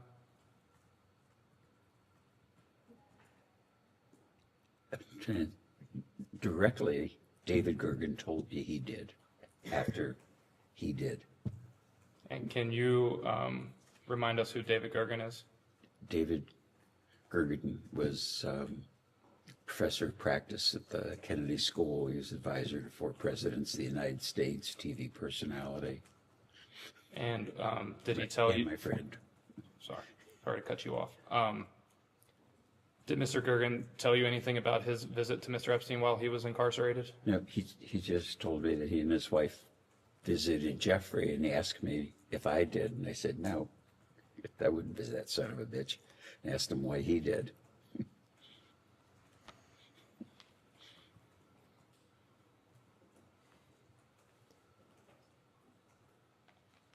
Did Mr. Gergen inform you as to why he went to visit Mr. Epstein while he was incarcerated? Yeah, surprisingly, he said, like, sometimes people that you're acquainted with get into trouble, and you should be kind or nice to them. Something that vague, which seemed completely out of character for Gergen. Did you, what was your response to Mr. Gergen when he posed that to you? I think I said, I'm surprised at you, David. I'm going to switch gears a little bit here.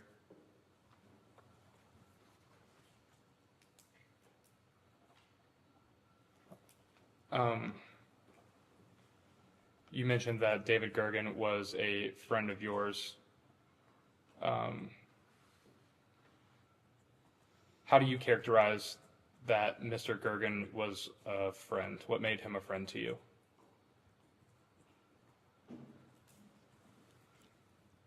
We probably met when he went to the Kennedy School from his job at the White House. And so he was like a professor of practice in the Center of Public Leadership.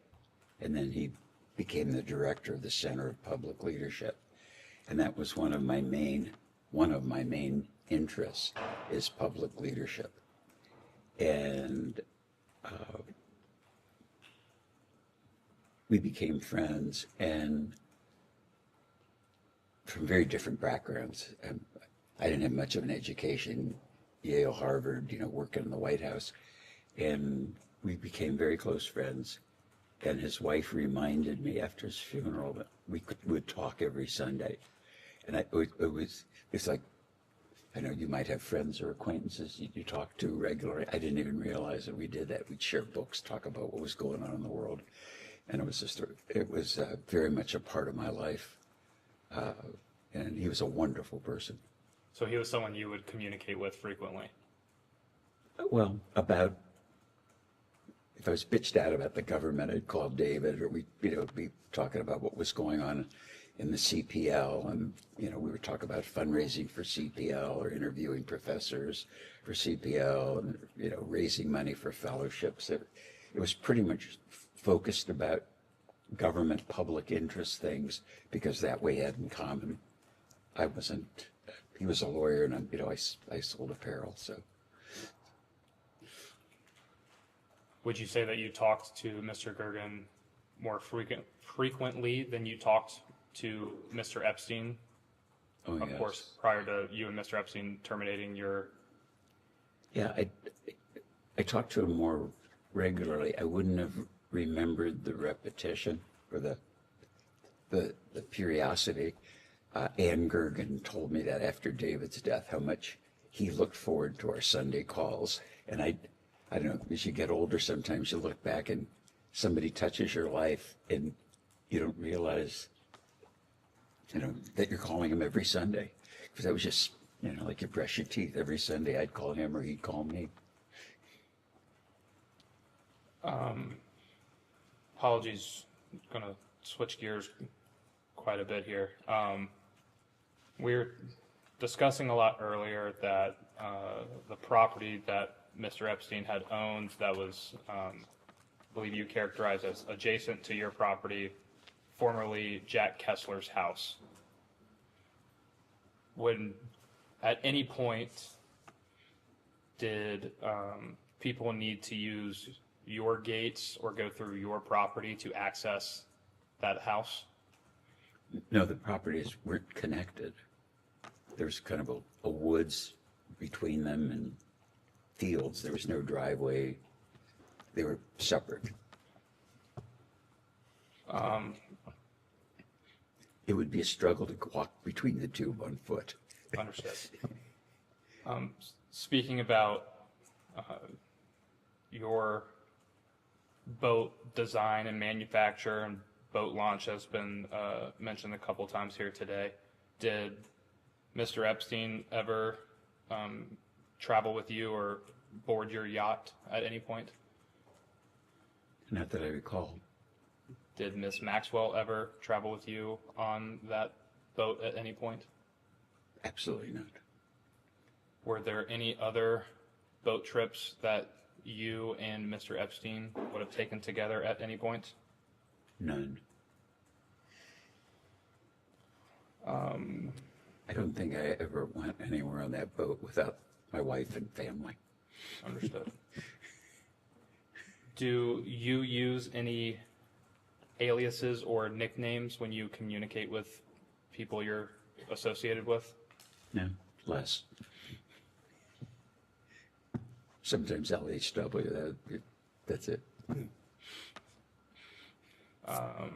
Are you aware of Mr. Epstein having any aliases or nicknames that he would commonly use? No, Are you aware of Miss Maxwell having any aliases or nicknames that she would commonly use? no.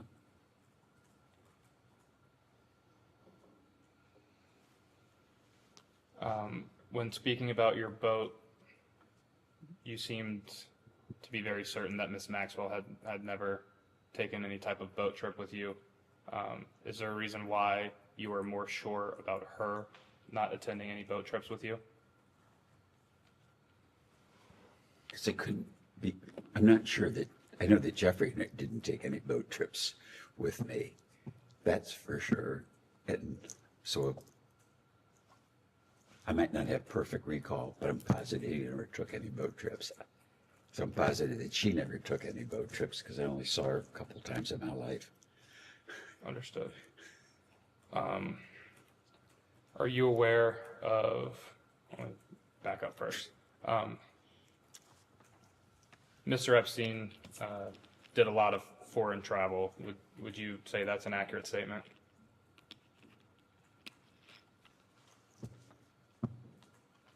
That's kind of I want to answer because I don't want you to be tricking me. I thought he traveled a lot. When I thought he traveled a lot, once I knew he was a fraud, I don't believe he traveled at all. I mean, he'd tell me he was in Switzerland, he'd tell me he was anywhere in the world, and I believed him. That son of a bitch could have been in bed. I didn't know where he was calling from. To the best of your knowledge, he would inform you that he was traveling all over the world. Oh yeah, I'm in Saudi Arabia working for the king. I'm in Switzerland talking to banks, and I'm really busy and I'm tired, and he'd hang up. So he would reach out to me erratically, and sometimes frequently. But I never believed that he said I didn't If my wife told me she was in Chicago, I would believe it. If my lawyer said he was in Columbus, I would believe it. If I call Matt up, I don't ask my lawyer from Columbus. I say, are you in Columbus, or are you, in bed, or wherever the hell you are? And I think that was part of Jeffrey's con, and it just grinds the hell out of me that he was so busy. But I don't believe any of it now. I think it was complete bullshit, and it was part of the con. Understood.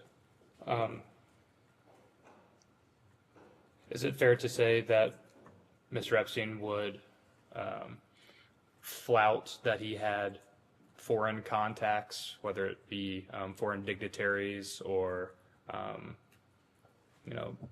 contacts in foreign governments, something to that effect? Do you mean flaunt? Flaunt, yes. Sorry, long day. It's been a long day. Yes. Do you have any knowledge of Mr. Epstein holding citizenships in any other countries other than the United States of America? No. Have you ever seen Mr. Epstein possess any other foreign country's passport? No. Or any passport, including an American one. If Mr. Epstein was talking about connections he had with foreign nations or entities, is there anyone to you?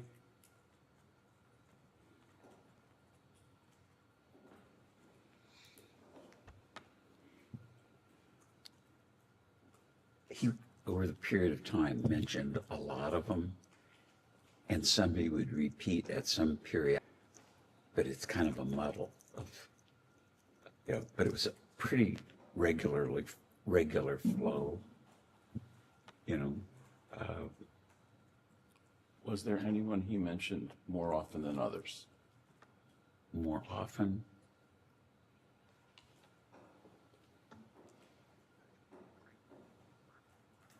Maybe several times he'd mentioned the Queen of England. The Queen of England? Yeah, the one that died. Did you ever get the impression that Mr. Epstein was trying to get close with people of power, influence, wealth to better shield himself from any type of scrutiny?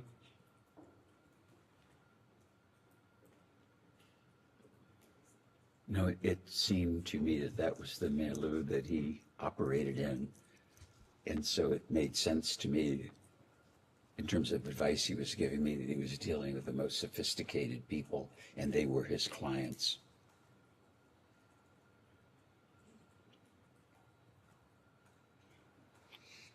And so, based off that response, would it be fair to say that you would believe that could be part of his con, was touting all of these connections he had all around the world? As I look back at it today, I'm positive it was his con. I mean, as positive as I could know. I mean, the founders of Google, the President of the United States, the King of Saudi Arabia, go on and on. It was almost, every month I'm off to do this with that, or I'm going here and there. And he was in a trust position, and foolishly, I never questioned. He was just, that it wasn't just, they was bullshitting me, or these weren't really his clients. And is it your testimony today that if Jeffrey Epstein was enriched by his connection to you, that all of that enrichment was gained through theft, deceit, and or without your knowledge? I'm not sure I understand the question. Do I know where Jeffrey got his money? I know he stole money from us. I believed he had substantial income from these make-believe clients that afforded him the lifestyle that he had. But that made sense to me. And You were, you got engaged in 1992. Do I have that correct? September 8th, 1992. And you were married then in the following year, in 1993. 1, 2, 3. That's how I remember that one. And at any point after your engagement and your ultimate marriage, did you ever engage in any extramarital affair or sexual contact with anyone other than your wife? No one. Boy, I'm really happy you asked that question.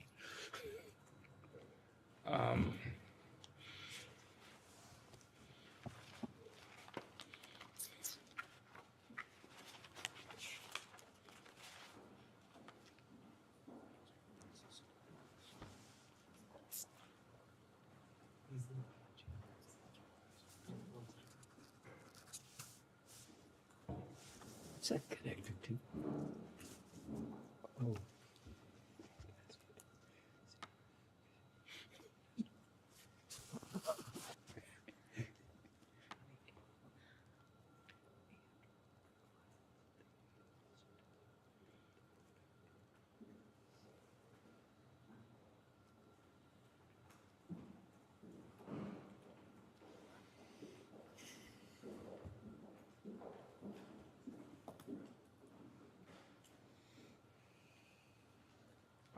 Is it, Mr. Wexner, is it your testimony here today that Mr. Epstein's wealth came from not only yourself, but also this extensive network of clients that also were wealthier, otherwise influential individuals? No question. Absolutely. And, you know, sitting here today, with the benefit of hindsight being 2020, how do you think that the United States Congress could prevent the crimes and, in your words, cons and deceits that Mr. Epstein and by extension Ms. Maxwell committed on victims around the world and specifically in the United States? Well, I would hope that this interview or whatever it is today would help you to understand that he was a crook and a con man. And in hindsight,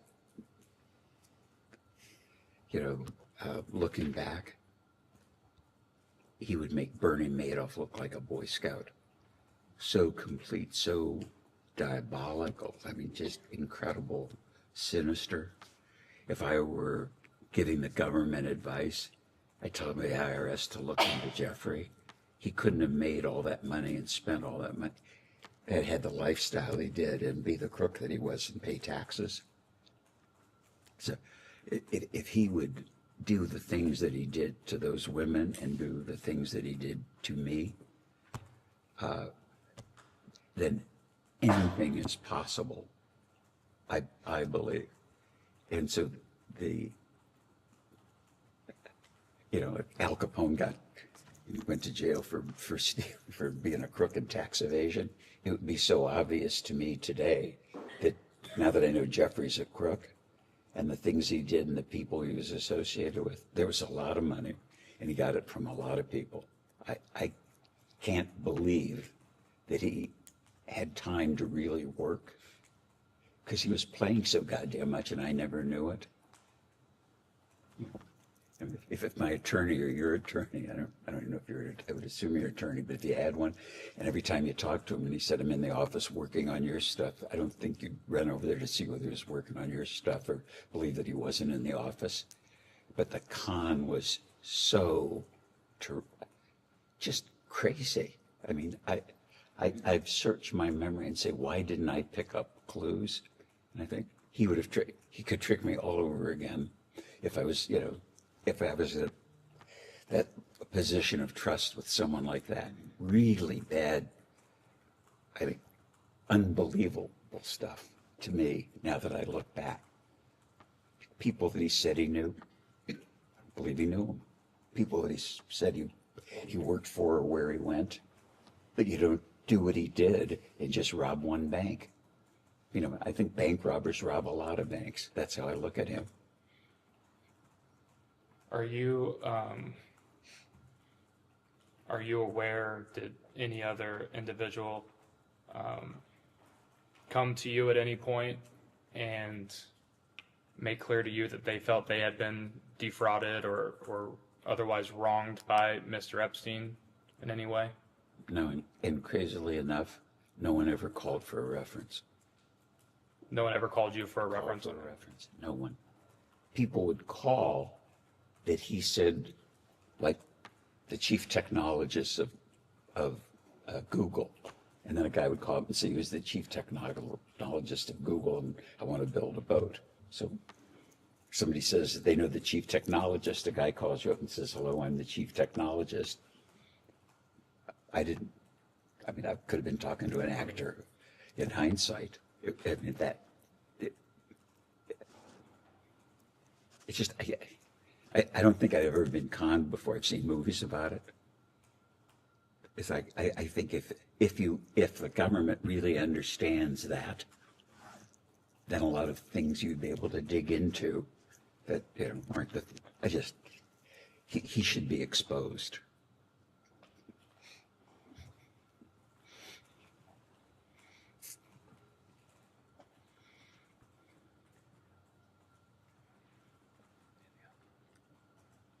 All right. I think that ends it for us right now. We'll go off the record.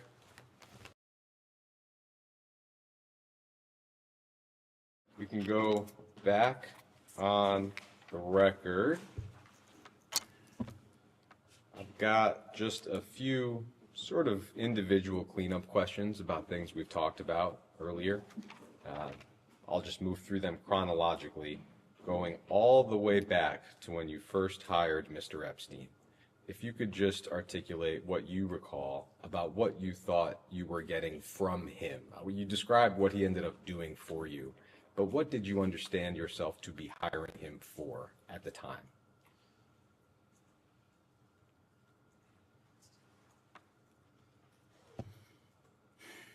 You're going to figure out. Well, when I met Jeffrey, I had somebody managing my personal stuff because there's just a lot of stuff suddenly, complexity in my personal life. And I didn't realize that I had so much complexity until one day it's there. So to me, it was my personal side of stuff was like one day it's cold and the next day it's a blizzard. And I realized I've got houses and stuff that should be inventoried and, you know, buying a car, selling a car, with just a lot of stuff. And hired Harold, and just to make sure that I wanted somebody who had accounting, not financial sense, because I wasn't looking to make more money, just someone to kind of manage things. And so today, I guess you'd call it a family office person, because I wasn't looking for accounting and I wasn't looking for investment. I was just looking for someone to just make sure that everything was in order and nothing crazy was happening. And I had sensed that Jeffrey, or that Harold wasn't doing a good enough job, just didn't have the bandwidth for the complexity. And mentioned to Bob and Wendy that things were a mess, or I was worried they were a mess. And then coincidentally, drove down the street, as I mentioned, met him, and I asked him, I don't know if it was 6 months later or a year later, something, talking to Bob and Wendy, and they said, we should call him. So I called him and said, you remember when we met? You know, I said, I've got a guy running my stuff, personal stuff, because I wanted to keep business away from personal. And could you take a look at it? You're smart, you're financially oriented. And he said, it's not what I do, but you know, you're Wendy's friend, you're Bob's friend. I'll come and take a look. So he started doing that and said, Harold isn't very competent. Nothing's amiss. Just it's not tidied up the way you think you should, way I think a professional would think things should be tidied in your financial personal life. And I said, well, but you looked at this, what do I owe you? And again, part of the con was, I don't want to be paid.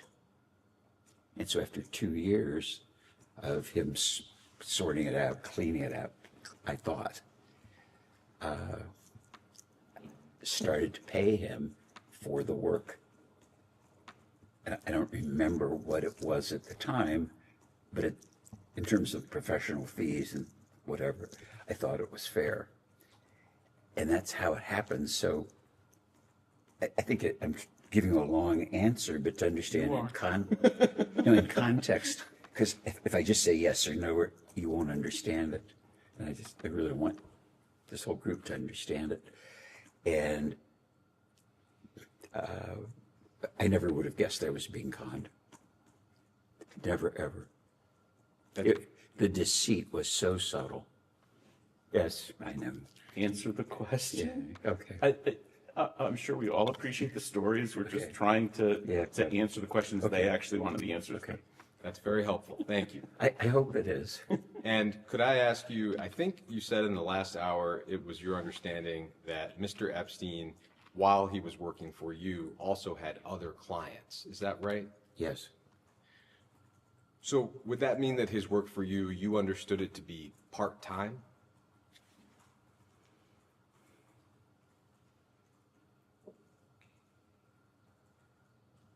I wouldn't describe it that way. I knew it wasn't full-time. I thought it wasn't full-time because he had other clients of substance, real substance. As a listener, it sounds like substantial demands that you're describing. You were, and of course are, one of the wealthiest people in the country, managing all of your personal affairs. I would think would typically demand all of somebody's bandwidth. It sounds like that was an issue with the guy before Epstein. How was he able to do that job, but also do work for other clients at the same time? Well, like Peg does the work now. I think you could supervise the work, overview it, which isn't the work that I do, and say you could do really thorough work if you were doing it 3 or 4 days a month, certainly a week or a day a month, just focusing on these things because there were accountants and tax lawyers and other people. And then in setting up, as an example, I didn't have the idea to inventory furniture or valuables. And it's like, how could you have all silverware in your house? And I didn't count forks and spoons. And it's like, Jeff said people could be walking out with forks and spoons. I said, gee, that's a good idea. We ought to have an inventory. But then there was I hired a lady to be like the house manager who had run the U.S. Embassy in Rome. And she said, yeah, I know how to do this. And I said, well, why don't we keep inventories of stuff? And she said, well, yeah, I could do that. So she did that as kind of a puny example, but I wouldn't have had the idea. But then all the things were inventoried. That wasn't work for me or Jeffrey. It was just regularly done.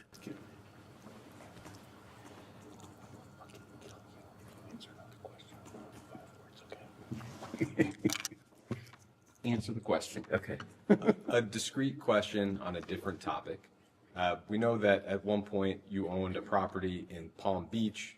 It was a large oceanfront estate. We understand that you sold that estate to a guy named Abe Gossman, and that later Mr. Trump and Mr. Epstein got into a bidding war over that property. Do you have any knowledge of, or did you have any involvement in that dispute between Mr. Epstein and Mr. Trump? No.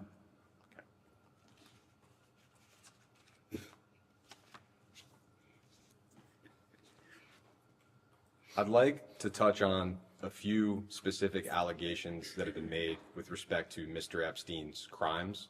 Maria Farmer has been discussed several times today. I'll try not to repeat that too much, but there are a few aspects of her story that I did want to touch on with you. Ms. Farmer has said that the home that we've discussed, you said Mr. Kessler sold it to Mr. Epstein, it's adjacent to your property. Ms. Farmer has said that that home at the time was guarded by your security staff. And at least one member of your security staff told the Washington Post that that was accurate, at least at the time, which I think was 1996. Do you have any sense of why this home, that at that point was not on your property and wasn't your home, would have been guarded by your security staff? Objection to the hearsay, but answer. No. Do you have any knowledge as to whether or not the home was guarded by your security staff, either then or now? Then for sure not. My daughter lives there now with her husband, so I'm sure they pay attention to it, but I don't know for sure that, because it's part of the family, that they pay attention to it, but that's as close as I can get. When it was owned by Mr. Kessler and Mr. Epstein, you have no knowledge of whether or not it was guarded by your security staff?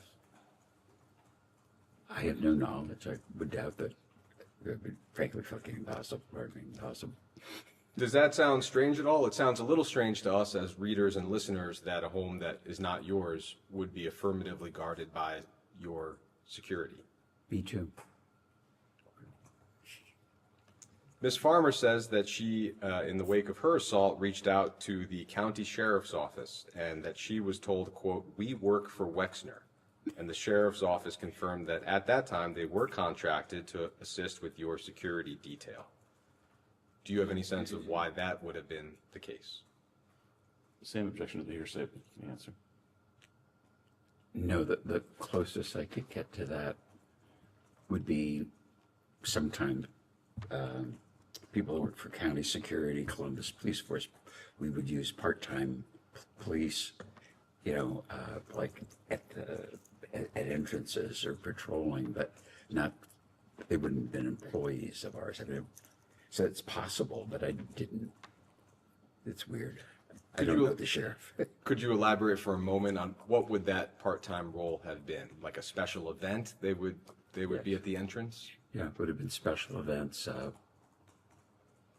Yeah, that's very accurate.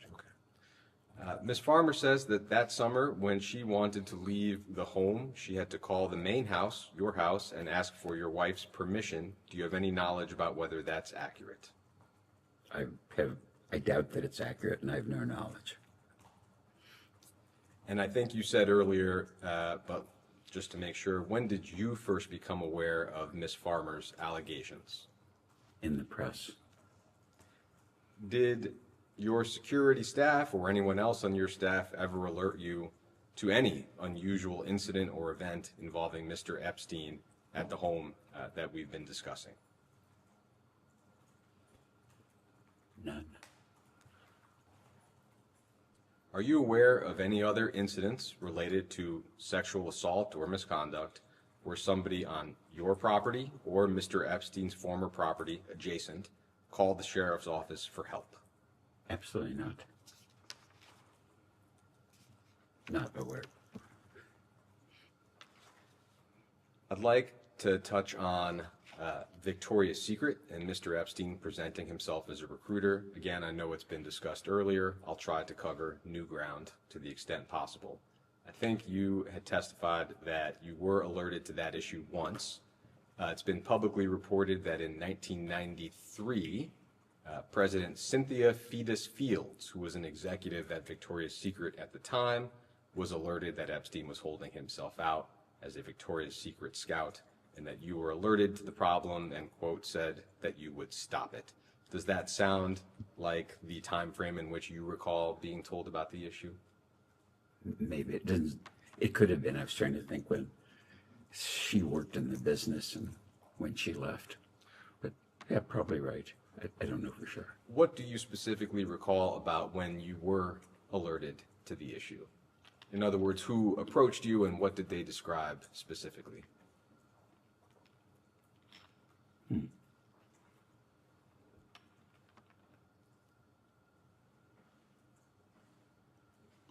Something like Jeffrey's trying to pick up women, and he says he's a Victoria's Secret talent scout. And I said, that's terrible, or the nonsense, or I'll put a stop to it. Something like that, because I couldn't, it could be possible, I think, in my memory, but I didn't believe it. But I know I called him up and said, are you know, Jeffrey, what is going on? He said, do you think I'm stupid? And I said, because I hope not, because if not, you'll be dead. There was a brief, very brief conversation. I remember him being definite about it didn't happen, and it wasn't a long conversation. I was mad. So it was a blanket denial from Mr. Epstein. That's very accurate. And did you believe or were you convinced by his denial at the time? At the time, yes, I did believe it. So is it right that you were no longer upset following that conversation because you believed that he had not, in fact, held himself out as a scout? That's accurate, yes. That's how I felt. Do you recall whether you had the impression that your executives simply made the story up? Or...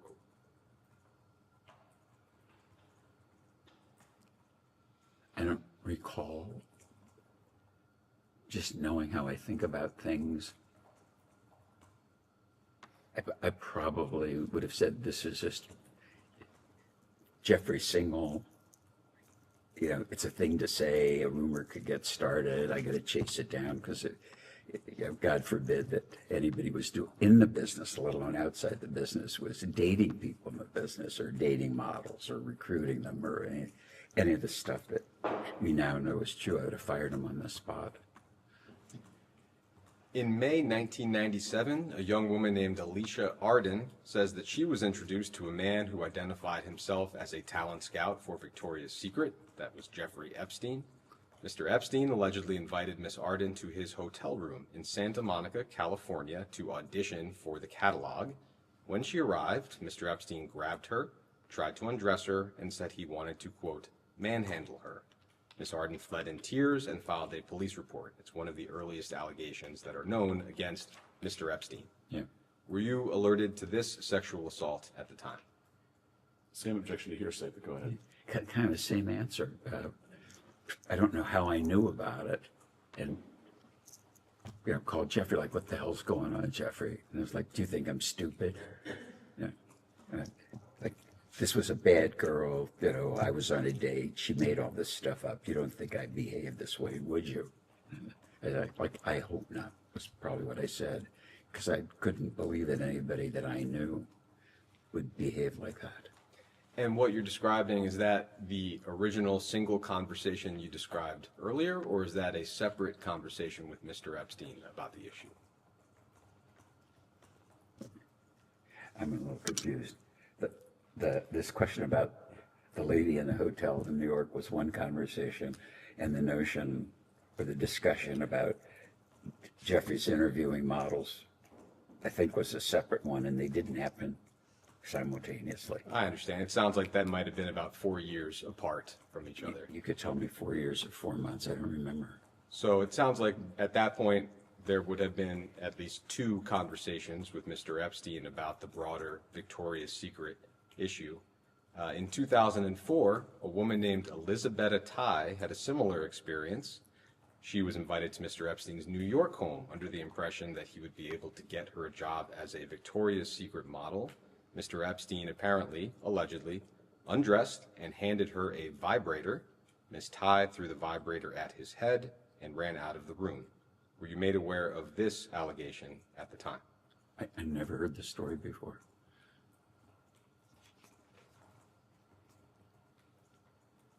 In 2005, the New York Post ran an article describing a Romanian model who allegedly landed a gig at Wexner's Victoria's Secret brand thanks to Mr. Epstein. Did you have any knowledge about models who actually acquired jobs at Victoria's Secret directly or indirectly through Mr. Epstein? No, but I didn't meet, interview, or pick models. That wasn't what I did, and no one in the business did. But just to phrase it clearly, to your knowledge, did Victoria's Secret ever hire or contract with a model at the recommendation of Jeffrey Epstein? No, I can't imagine they did. No, I wouldn't know if they did, but the way that we handled our marketing, it couldn't have happened. I think I would have known, because it just wasn't the practice. Could I ask one follow-up question with respect to that second conversation and the young woman named Alicia Arden? I know they were a few years apart, but if you recall, was there any part of you that doubted whether Mr. Epstein had been truthful in his denial with you the first time?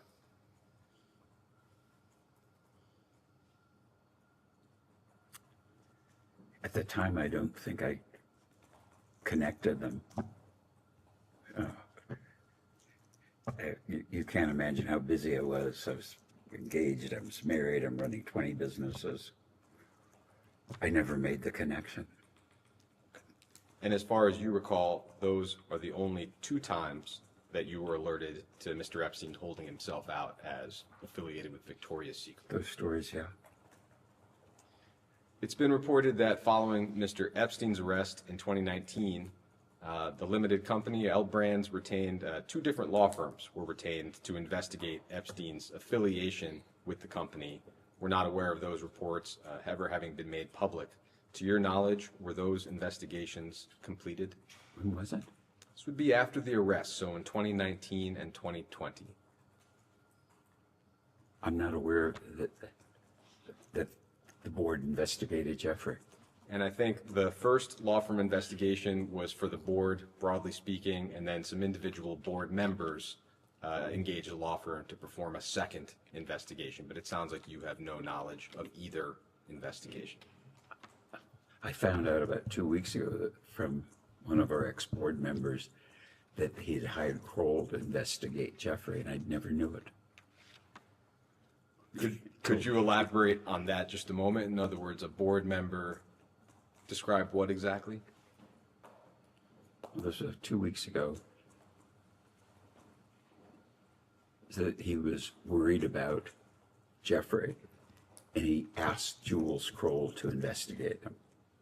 Is Jules Kroll An investigator, white-collar criminal. He was a Justice Department, FBI kind of a guy. Started his own, I think it's the largest international and private investigation firm in the world. And so he said, and I said, so what happened? And he said, he didn't think Jeffrey was a good guy.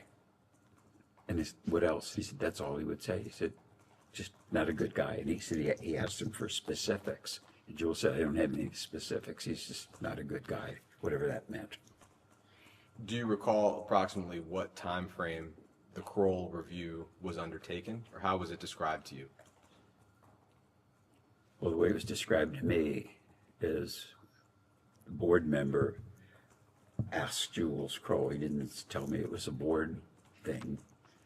And so it must have been, I don't know, about 19 or 20, because I know when I retired, I know when I think I know when COVID was and all those things that happened, but I had no knowledge of it. And I was quite frankly, it made no difference to me, but I was kind of surprised that somebody on the board would investigate somebody and not tell me, or, as the founder, principal, whatever. They didn't, which is probably a good thing. So for the 2 law firm investigations I described and this separate Kroll inquiry, it sounds like you had no awareness of those when they occurred. Nothing.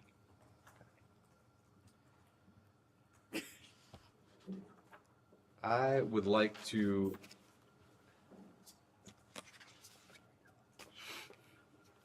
introduce Minority Exhibit J.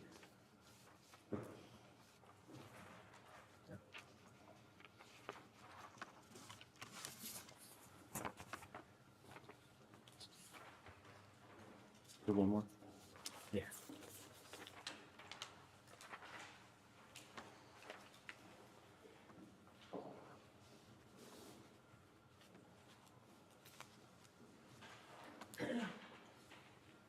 So, as you can see, this is an email from June of 2008, right around the time that Epstein pled guilty to soliciting a minor for prostitution.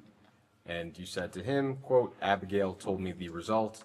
All I can say is I feel sorry. You violated your own #1 rule, always be careful." And Epstein replied, "No excuse." So clearly, either you knew or Epstein had said to you that his #1 rule was to be careful. What, in your recollection, was he so careful about? About being honest and stealing from me, us, these criminal, terrible, horrible things that he did. And I don't know what prompted me, because when I saw this, I think I was just giving him the finger. It's something in the news, something. Maybe it was the fact that Abigail told me, and I was cooking on it, and I just would have, like, you sold yourself as a careful, honest fiduciary, and you completely robbed us, did all these terrible things. It sounds like you, at least at the time, understood that it sounds like Mr. Epstein would say that his #1 rule was to be careful. Is that correct? Correct. Okay. What do you recall that being in the context of when Mr. Epstein would say that? Why was that his #1 rule? I'll phrase it that way. Well, again, he alleged himself to be a fiduciary, and I'm always careful about my clients. You know, I don't do risky investments. I wasn't looking for cleverness. I was looking for accuracy, conservative, like just run things really smoothly. And Jeffrey would say, "Don't worry, I'm always very careful." And that might have meant to be not abusive to my admin or to be prompt and accurate with tax returns. He's just careful because that's what you would expect. If my personal attorney would have said, "Don't worry, I'm always careful on your account," that would ring, comfortably for me. And complete crook. And you touched on it, but in terms of what you can recall about how you felt at the time, the crimes, even the crime that he pled to, was not insignificant. It involved a minor. Do you recall? I mean, that would seem not to necessarily be the product of simply not being careful. So do you recall whether you felt anger, shock, or simply how could you have been so careless? I don't remember how I felt. Probably anger that a person in a trust position could be so mistrusted, so crooked, so bad. As far as you can recall, when was the last time you spoke with Mr. Epstein? Well, it was probably sometime before I gave him the finger. So it probably was in 07 or 08, sometimes when he got in trouble. In my mind, he died. Well, definitely at this point, you two were in communication, so that's the middle of 2008. You have someone who spoke to him. Sure, I'll clarify. Any form of electronic or verbal communication. I wouldn't remember that I did this. What I remember is when I found out how bad his sexual behavior was, and he was stealing from us, dead. If you recall, I think you had said that he initially framed the investigation to you as involving a massage and an overzealous police chief. At least that was what your counsels represented to DOJ. Do you recall that? I don't recall it. I don't know that he told Abigail that, and she told me. No, not what she told Okay, you. I don't know. How I know, I don't know. Do you recall when you first became aware of his crimes involving minors? I don't recall. There is evidence that Mr. Epstein tried to get in touch with you in 2010 and 2011. We don't know whether that continued later. do you have any recollection of having any form of contact with him after 2008? Nothing. I'm positive that I had no communication of any kind. I keep repeating that from my point of view, he died. I didn't want to even think about it. Yeah, man. Starting to wrap up, are there other individuals from Mr. Epstein's orbit at the time that you think we should talk to who might have an understanding of Mr. Epstein's crimes?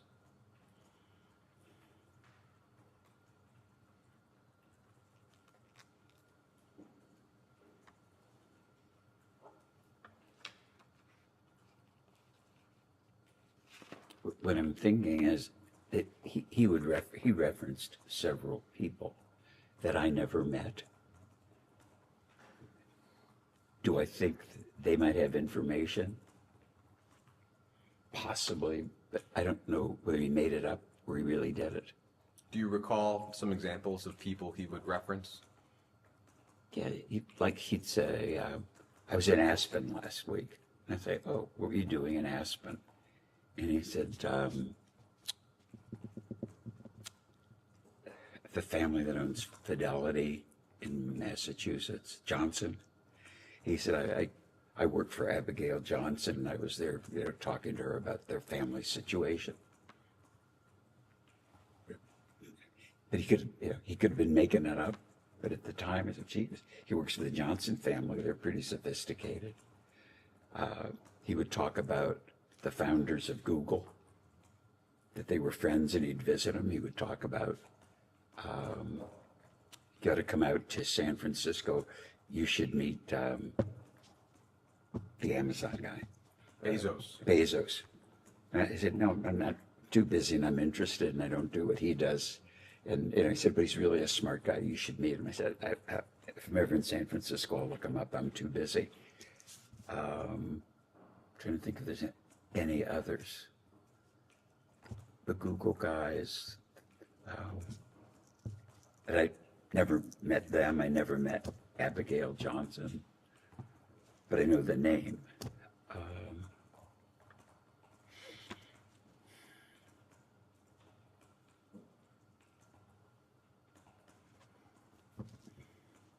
That's all I can recall.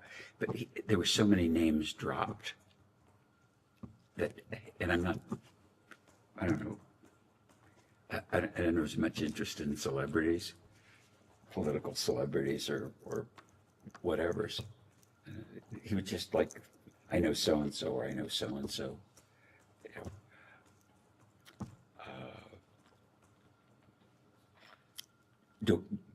I don't want to mislead you and get a woman I don't know in trouble like Abigail Johnson. But up until the fact that I believed that he was a crook, I believed that he knew all these people.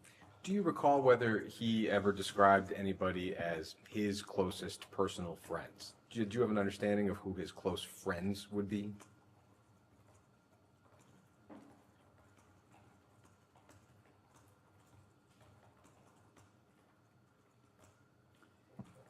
No, he would talk about friends that he had. He would say he told me how friendly he was with Ava's husband, and I always thought that's kind of funny. But you're friends with your ex-fiance girlfriend's husband, but it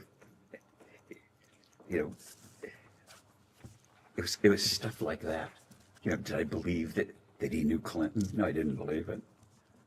But sometimes people say that, they knew high people in high places.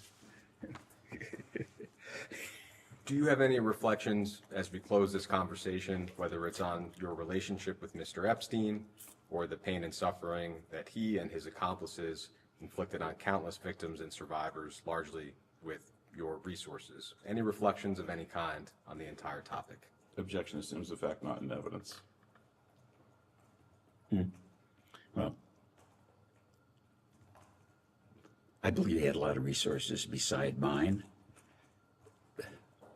I think the only thing I said earlier was I think if you really, if you understand, I think, I think he had, in hindsight, multiple personalities, incredibly smart, which I didn't really see. I mean, when you can bullshit Nobel laureates about physics and university professors and physicians and all the people that I've read about, I mean, if it was a movie, no one would believe it. I mean, but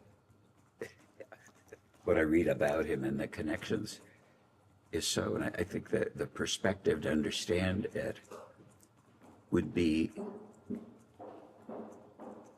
to understand how intelligent he was in his, as a criminal, and all the things that he did. And I mean, I have trouble imagining how he could just do all the shit that he did, forget about work, in a 48-hour day, because it was always so busy with my stuff. And then you find out all these relationships. It's just mind-boggling. And some of it, even today, I can't believe that it's so, but some of the stuff I believe because I read about it. I mean, stuff I read yesterday, I go, I can't I can't believe this.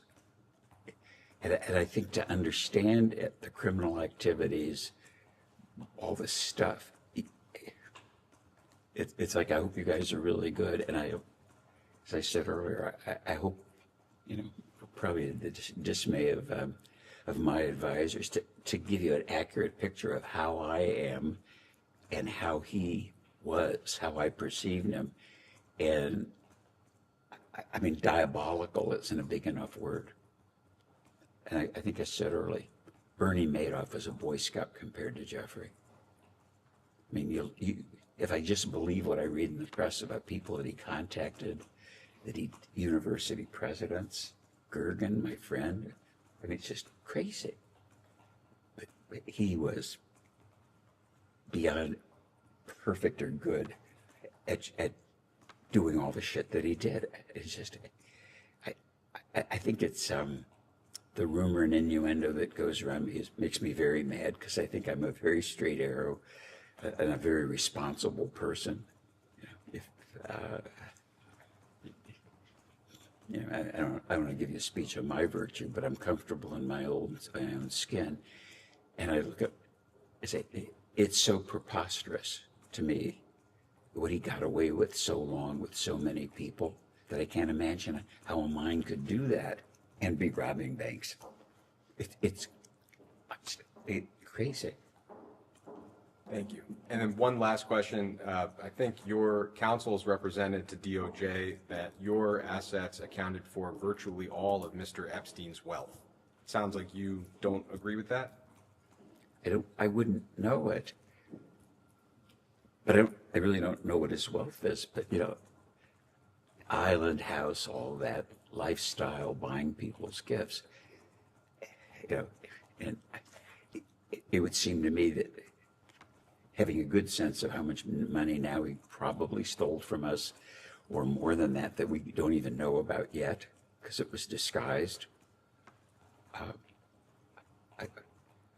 think it's a vast, I know, if you said it, to do all the things he did, and now I know he was, if you would, a bank robber. Bank robbers don't rob one bank. That was just, there's more there. And I can understand why people like myself who were robbed don't want to be mentioned, because they don't want to talk about it. They don't want to, appear naive or dumb. I mean, when I look in the mirror, I know I see an honest person, but in this, I was completely blind. Okay. Thank you. We can go off the record.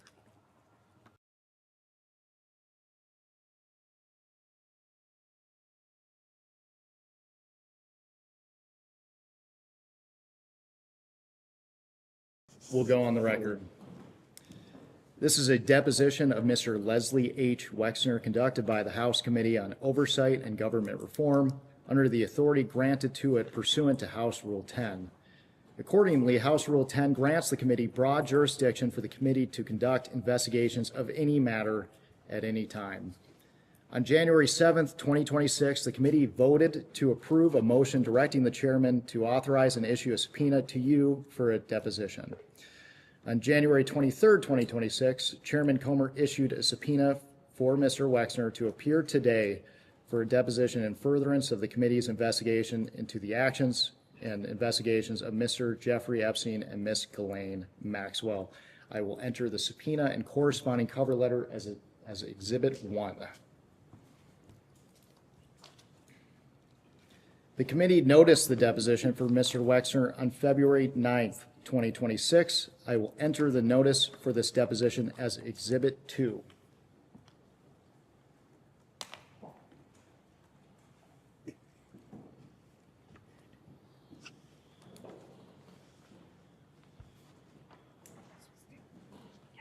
Do you have copies of the exhibits for us?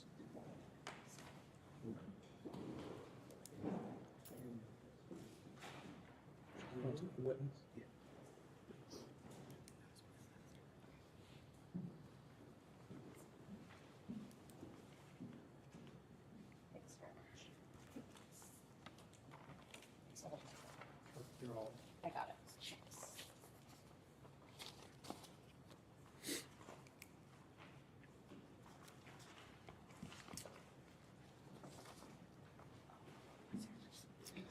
Can the witness please state his name and spell his last name for the record? Leslie, LeslieHwexner, Wexner. Thank you. My name is. Under the Committee on Oversight and Government Reform's rules, you are allowed to have a counsel present to advise you during this deposition. Do you have a counsel representing you in a personal capacity present with you today? Yes. Yes. Will counsel please identify themselves for the record? Michael Levy of Ellerman and Zina Levy on behalf of Mr. Wexner. Elizabeth Martin with Ellerman and Zina Levy for Mr. Wexner. And Matthew Zeiger from Zeiger, Tiggis and Little on behalf of Mr. Wexner. For the record, starting with the majority staff, can the additional staff members please introduce themselves with their name, title, and affiliation? Yasmin Ansari, Congresswoman from Phoenix, Arizona.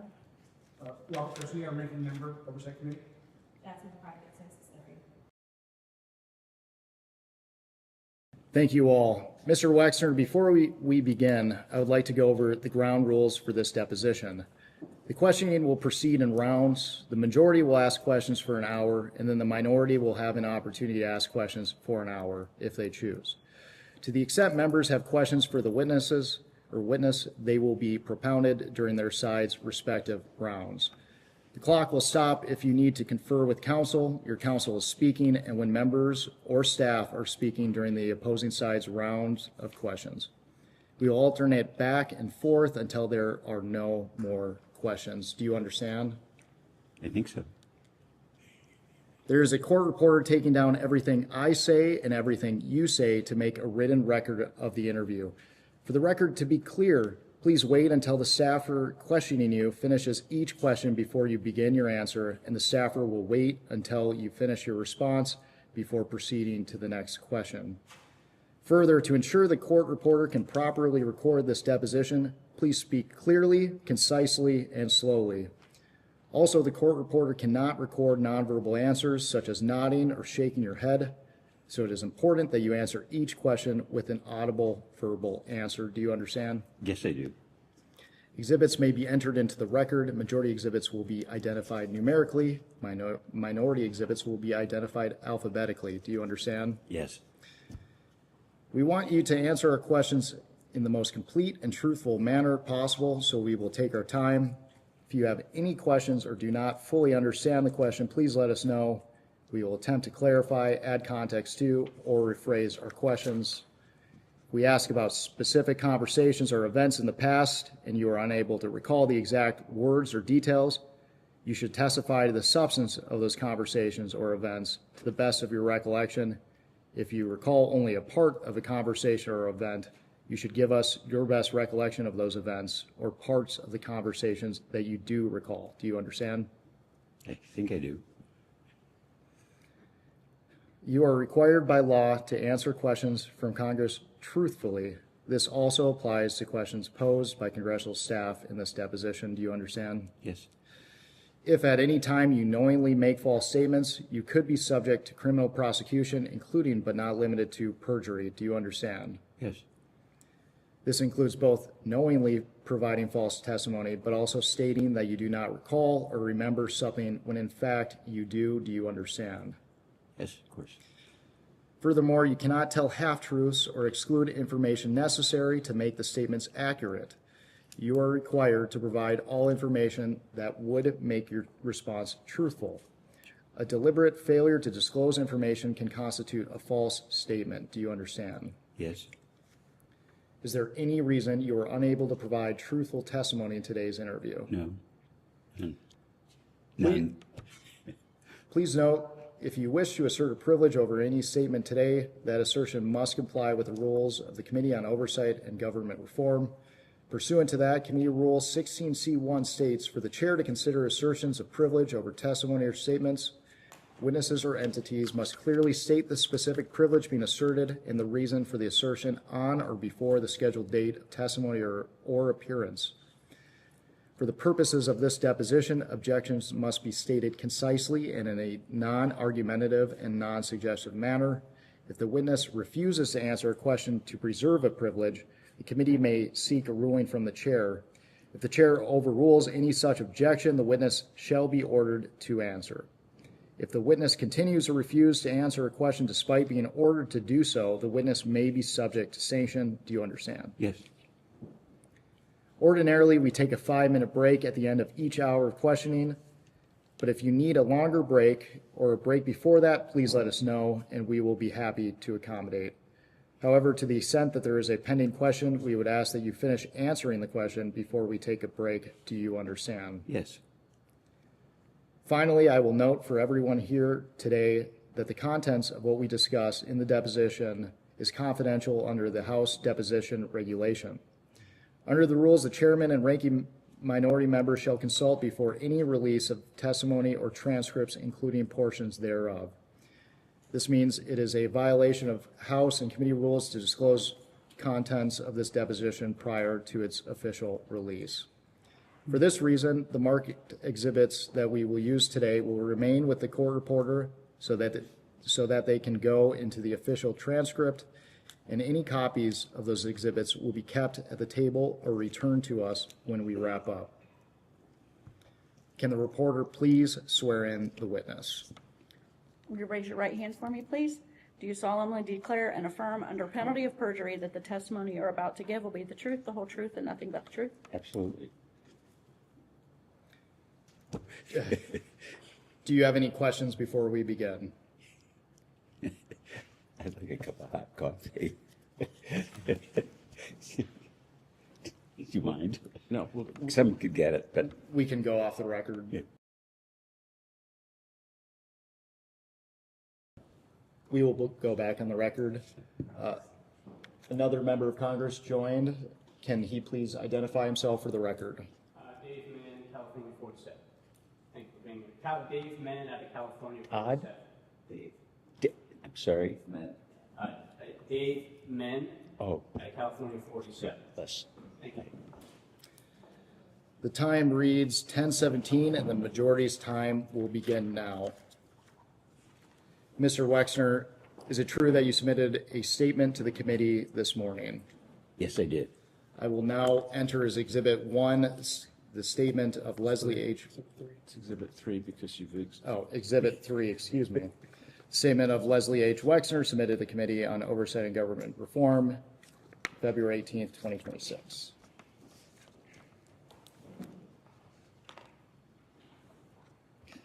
Mr. Wexner, let's start by briefly discussing your education and experience. Where did you attend undergraduate school? The Ohio State University, And what degree did you graduate with? business degree. And I know you had a long career, but can you briefly summarize your professional career for the committee?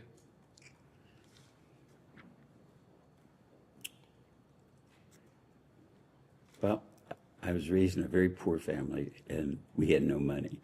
And I had an Aunt Ida, and she loaned me her life savings, which was $5,000. And on the understanding I could put it in the bank so it would appear that I'd have money. And I could borrow money from a bank, and I opened a store in 1963. And I opened a store every year for the next 5 or 6 years. And so by 1969, I had 6 stores. I took that company public, not to raise money, because it was remarkably successful. And I wanted the associates of the business to own a piece of the business. So I gave stock to virtually everybody that worked in the stores and the back rooms and cleaning people. I mean, I'm very proud of that.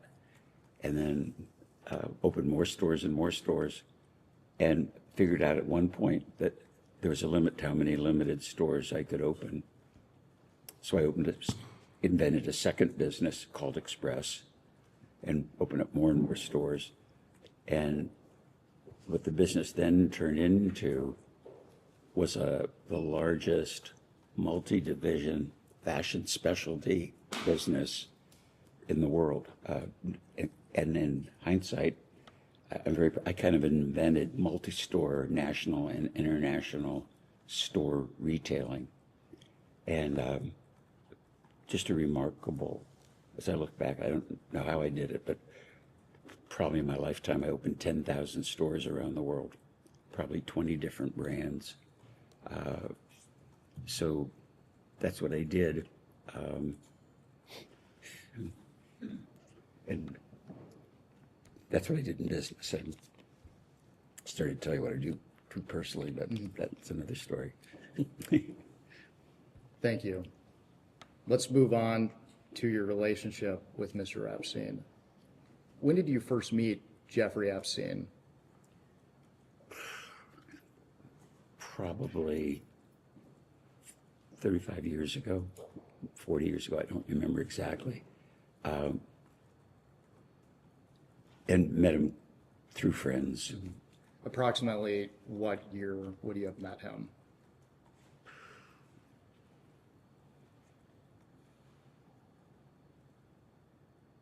Probably between 80 and 85. I don't remember. And how did you first come to meet Mr. Epstein? It was really by accident.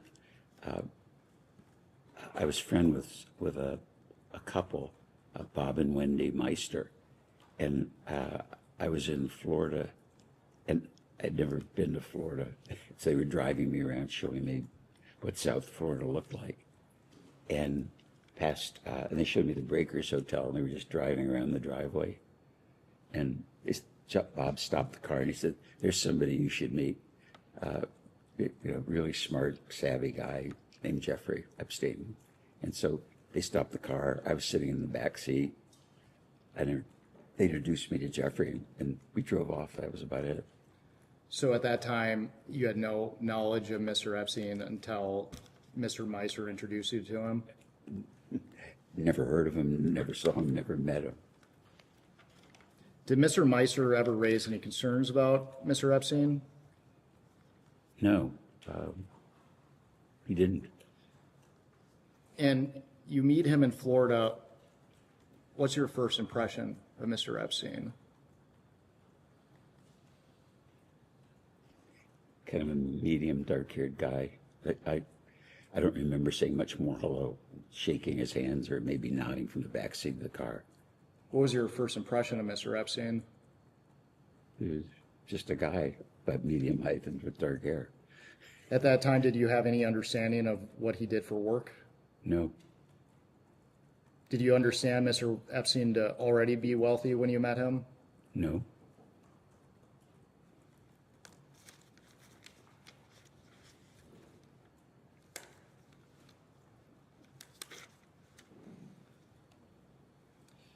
At this time, I would like to introduce what will be marked as Majority Exhibit 4.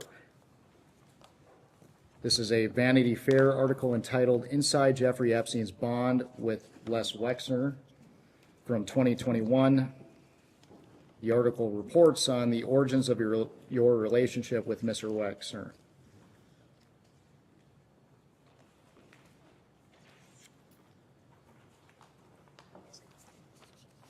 Give me one more. Witness. Give me one. I hate this stuff.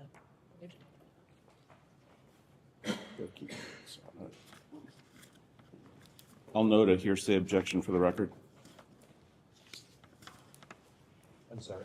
I'll note a hearsay objection for the record. Well, for the record here, federal rules of evidence do not apply to congressional depositions. I'm noting my objection. I'm not instructing him not to answer. I'm noting that this is hearsay. That's all. Okay.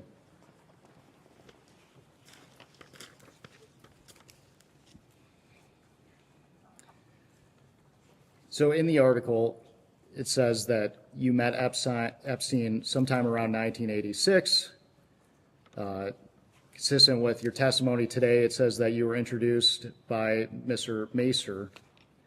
Do you agree with the article's characterization? I don't know. I remember seeing the article. Do you agree with the article's characterization that you met Mr. Epstein through Mr. Macer? Objection. What character? You said he didn't read it. What characterization are you referring to?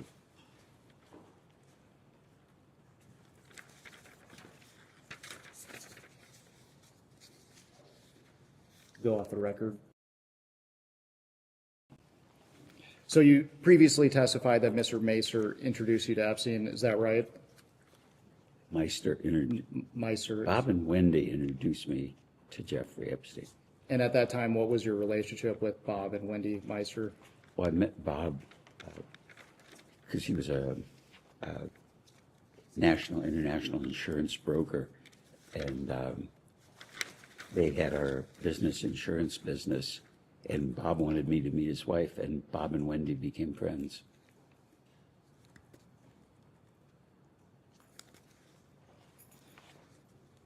Did you trust Mr. Meister with advice?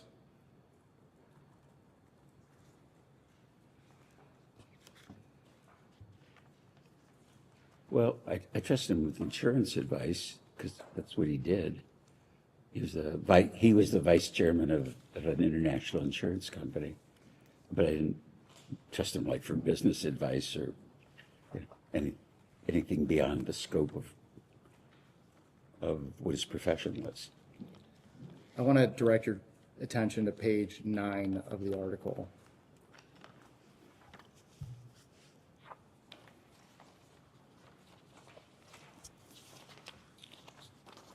And we're specifically looking at the paragraph, the 6th paragraph from the bottom. It starts in September 1997.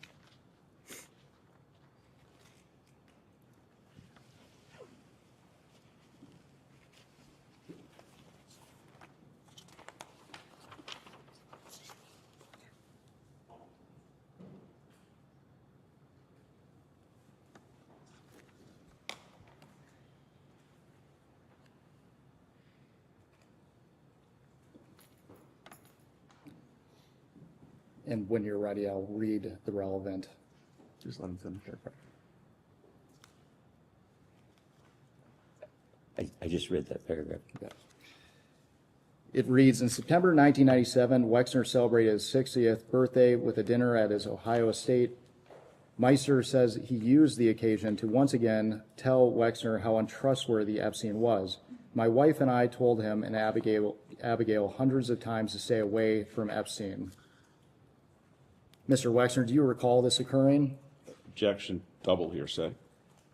Are you directing your witness to not No, answer the question? no. I will direct the witness not to answer if that's my intent. I'm just raising an objection for the record.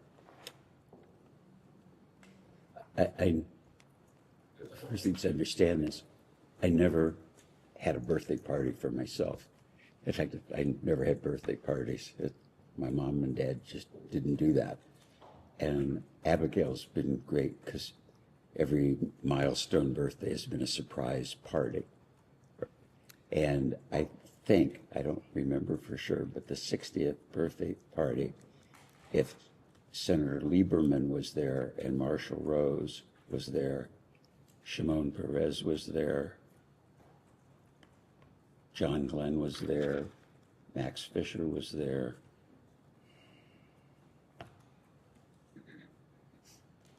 And I don't think Meister was there. Let me ask you a different So question. he never said this. He wasn't there, he never said this. Let me ask you a different question, Mr. Wexner. Do you recall Mr. Meiser and his wife repeatedly warning you to stay away from Epstein? Never.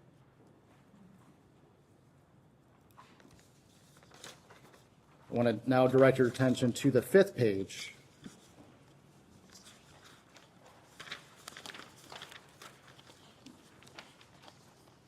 And we are looking at the 6th full paragraph. The one that starts soon after? Yes.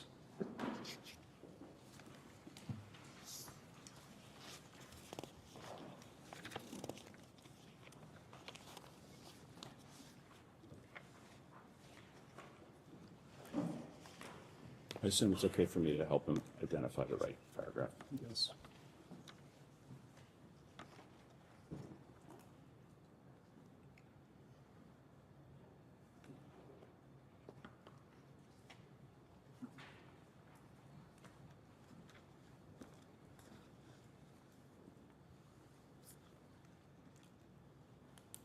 Yeah, I just read it.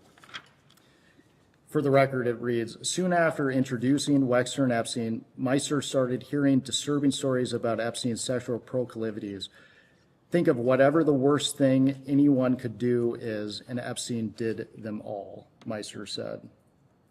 Did Meiser ever express concerns related to Mr. Epstein's sexual proclivities? Never. Objection, double hearsay. He answered. Never. The very next sentence continues, Mr. Epstein showed up unannounced at Meiser's Park Avenue apartment with 5 models for Meiser's sexual entertainment. Epstein thought he was bringing me a gift, according to Mr. Meiser. Were you aware of this occurring? Objection, double hearsay. No. Did Mr. Epstein ever present you with women for your sexual entertainment? Absolutely not.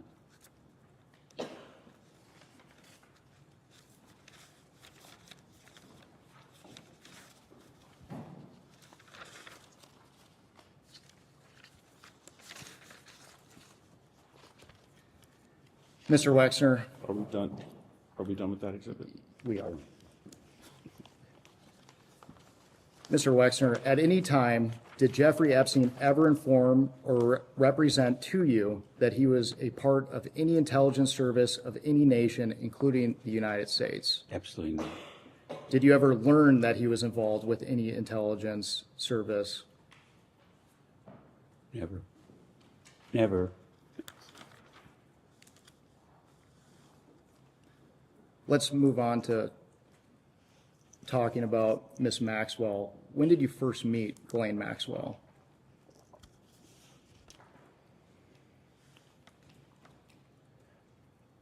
Probably about the time that I got engaged to Abigail.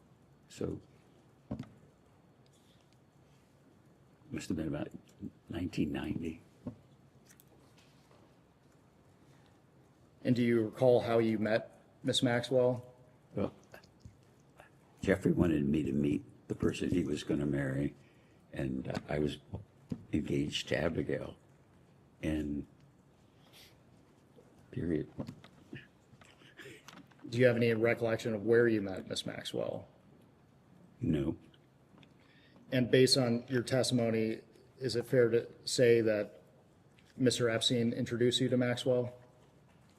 Absolutely, yeah, sure. And you mentioned it previously, but what was your understanding of Miss Maxwell's relationship to Mr. Epstein? I don't know. They dated, they were in love, they were going to get married. Were they, would you characterize it as a monogamous relationship? I thought so. So during this period, you had no knowledge of Mr. Epstein ever having any relationship with any man or woman besides Miss Maxwell? No. Didn't. How would you characterize your relationship with Miss Maxwell?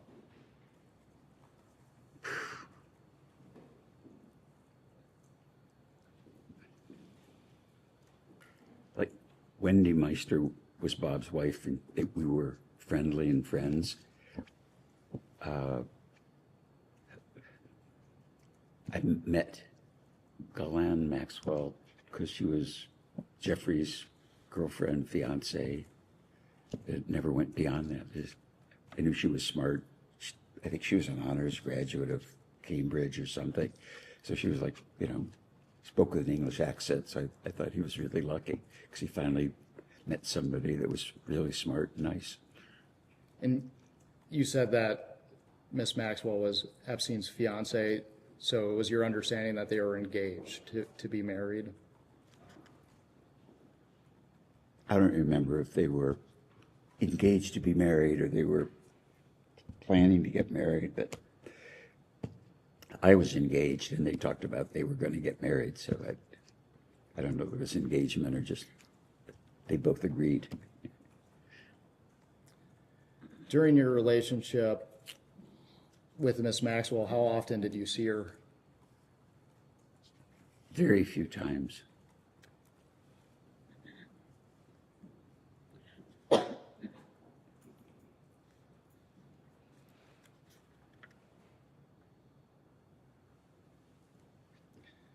Mr. Wexner, the committee is investigating the circumstances surrounding Mr. Epstein and Miss Maxwell and the trafficking of young women, trafficking and sexual abuse of young women or girls.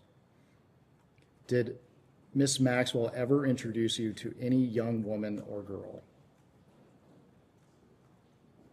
No, I don't think she ever introduced me to any female or man. Did Miss Maxwell ever ask you to introduce a young woman or girl to your friends or associates? No. Did you ever introduce any young woman or girl that you met through Miss Maxwell to any of your friends or associates? Objection assumes in fact not in evidence. Your client is still urged to answer the question. That's fine. Repeat the question. I think the answer is no, but let's. Did you ever introduce any woman or girl that you met through Miss Maxwell to any of your friends or associates? No, never.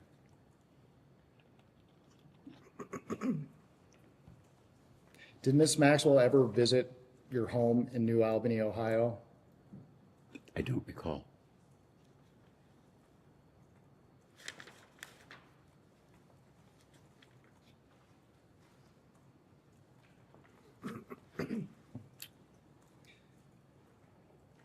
We're going to discuss your business relationship with Mr. Epstein in more detail later, but did Miss Maxwell ever play a role in your business relationship with Epstein? Oh, never, none.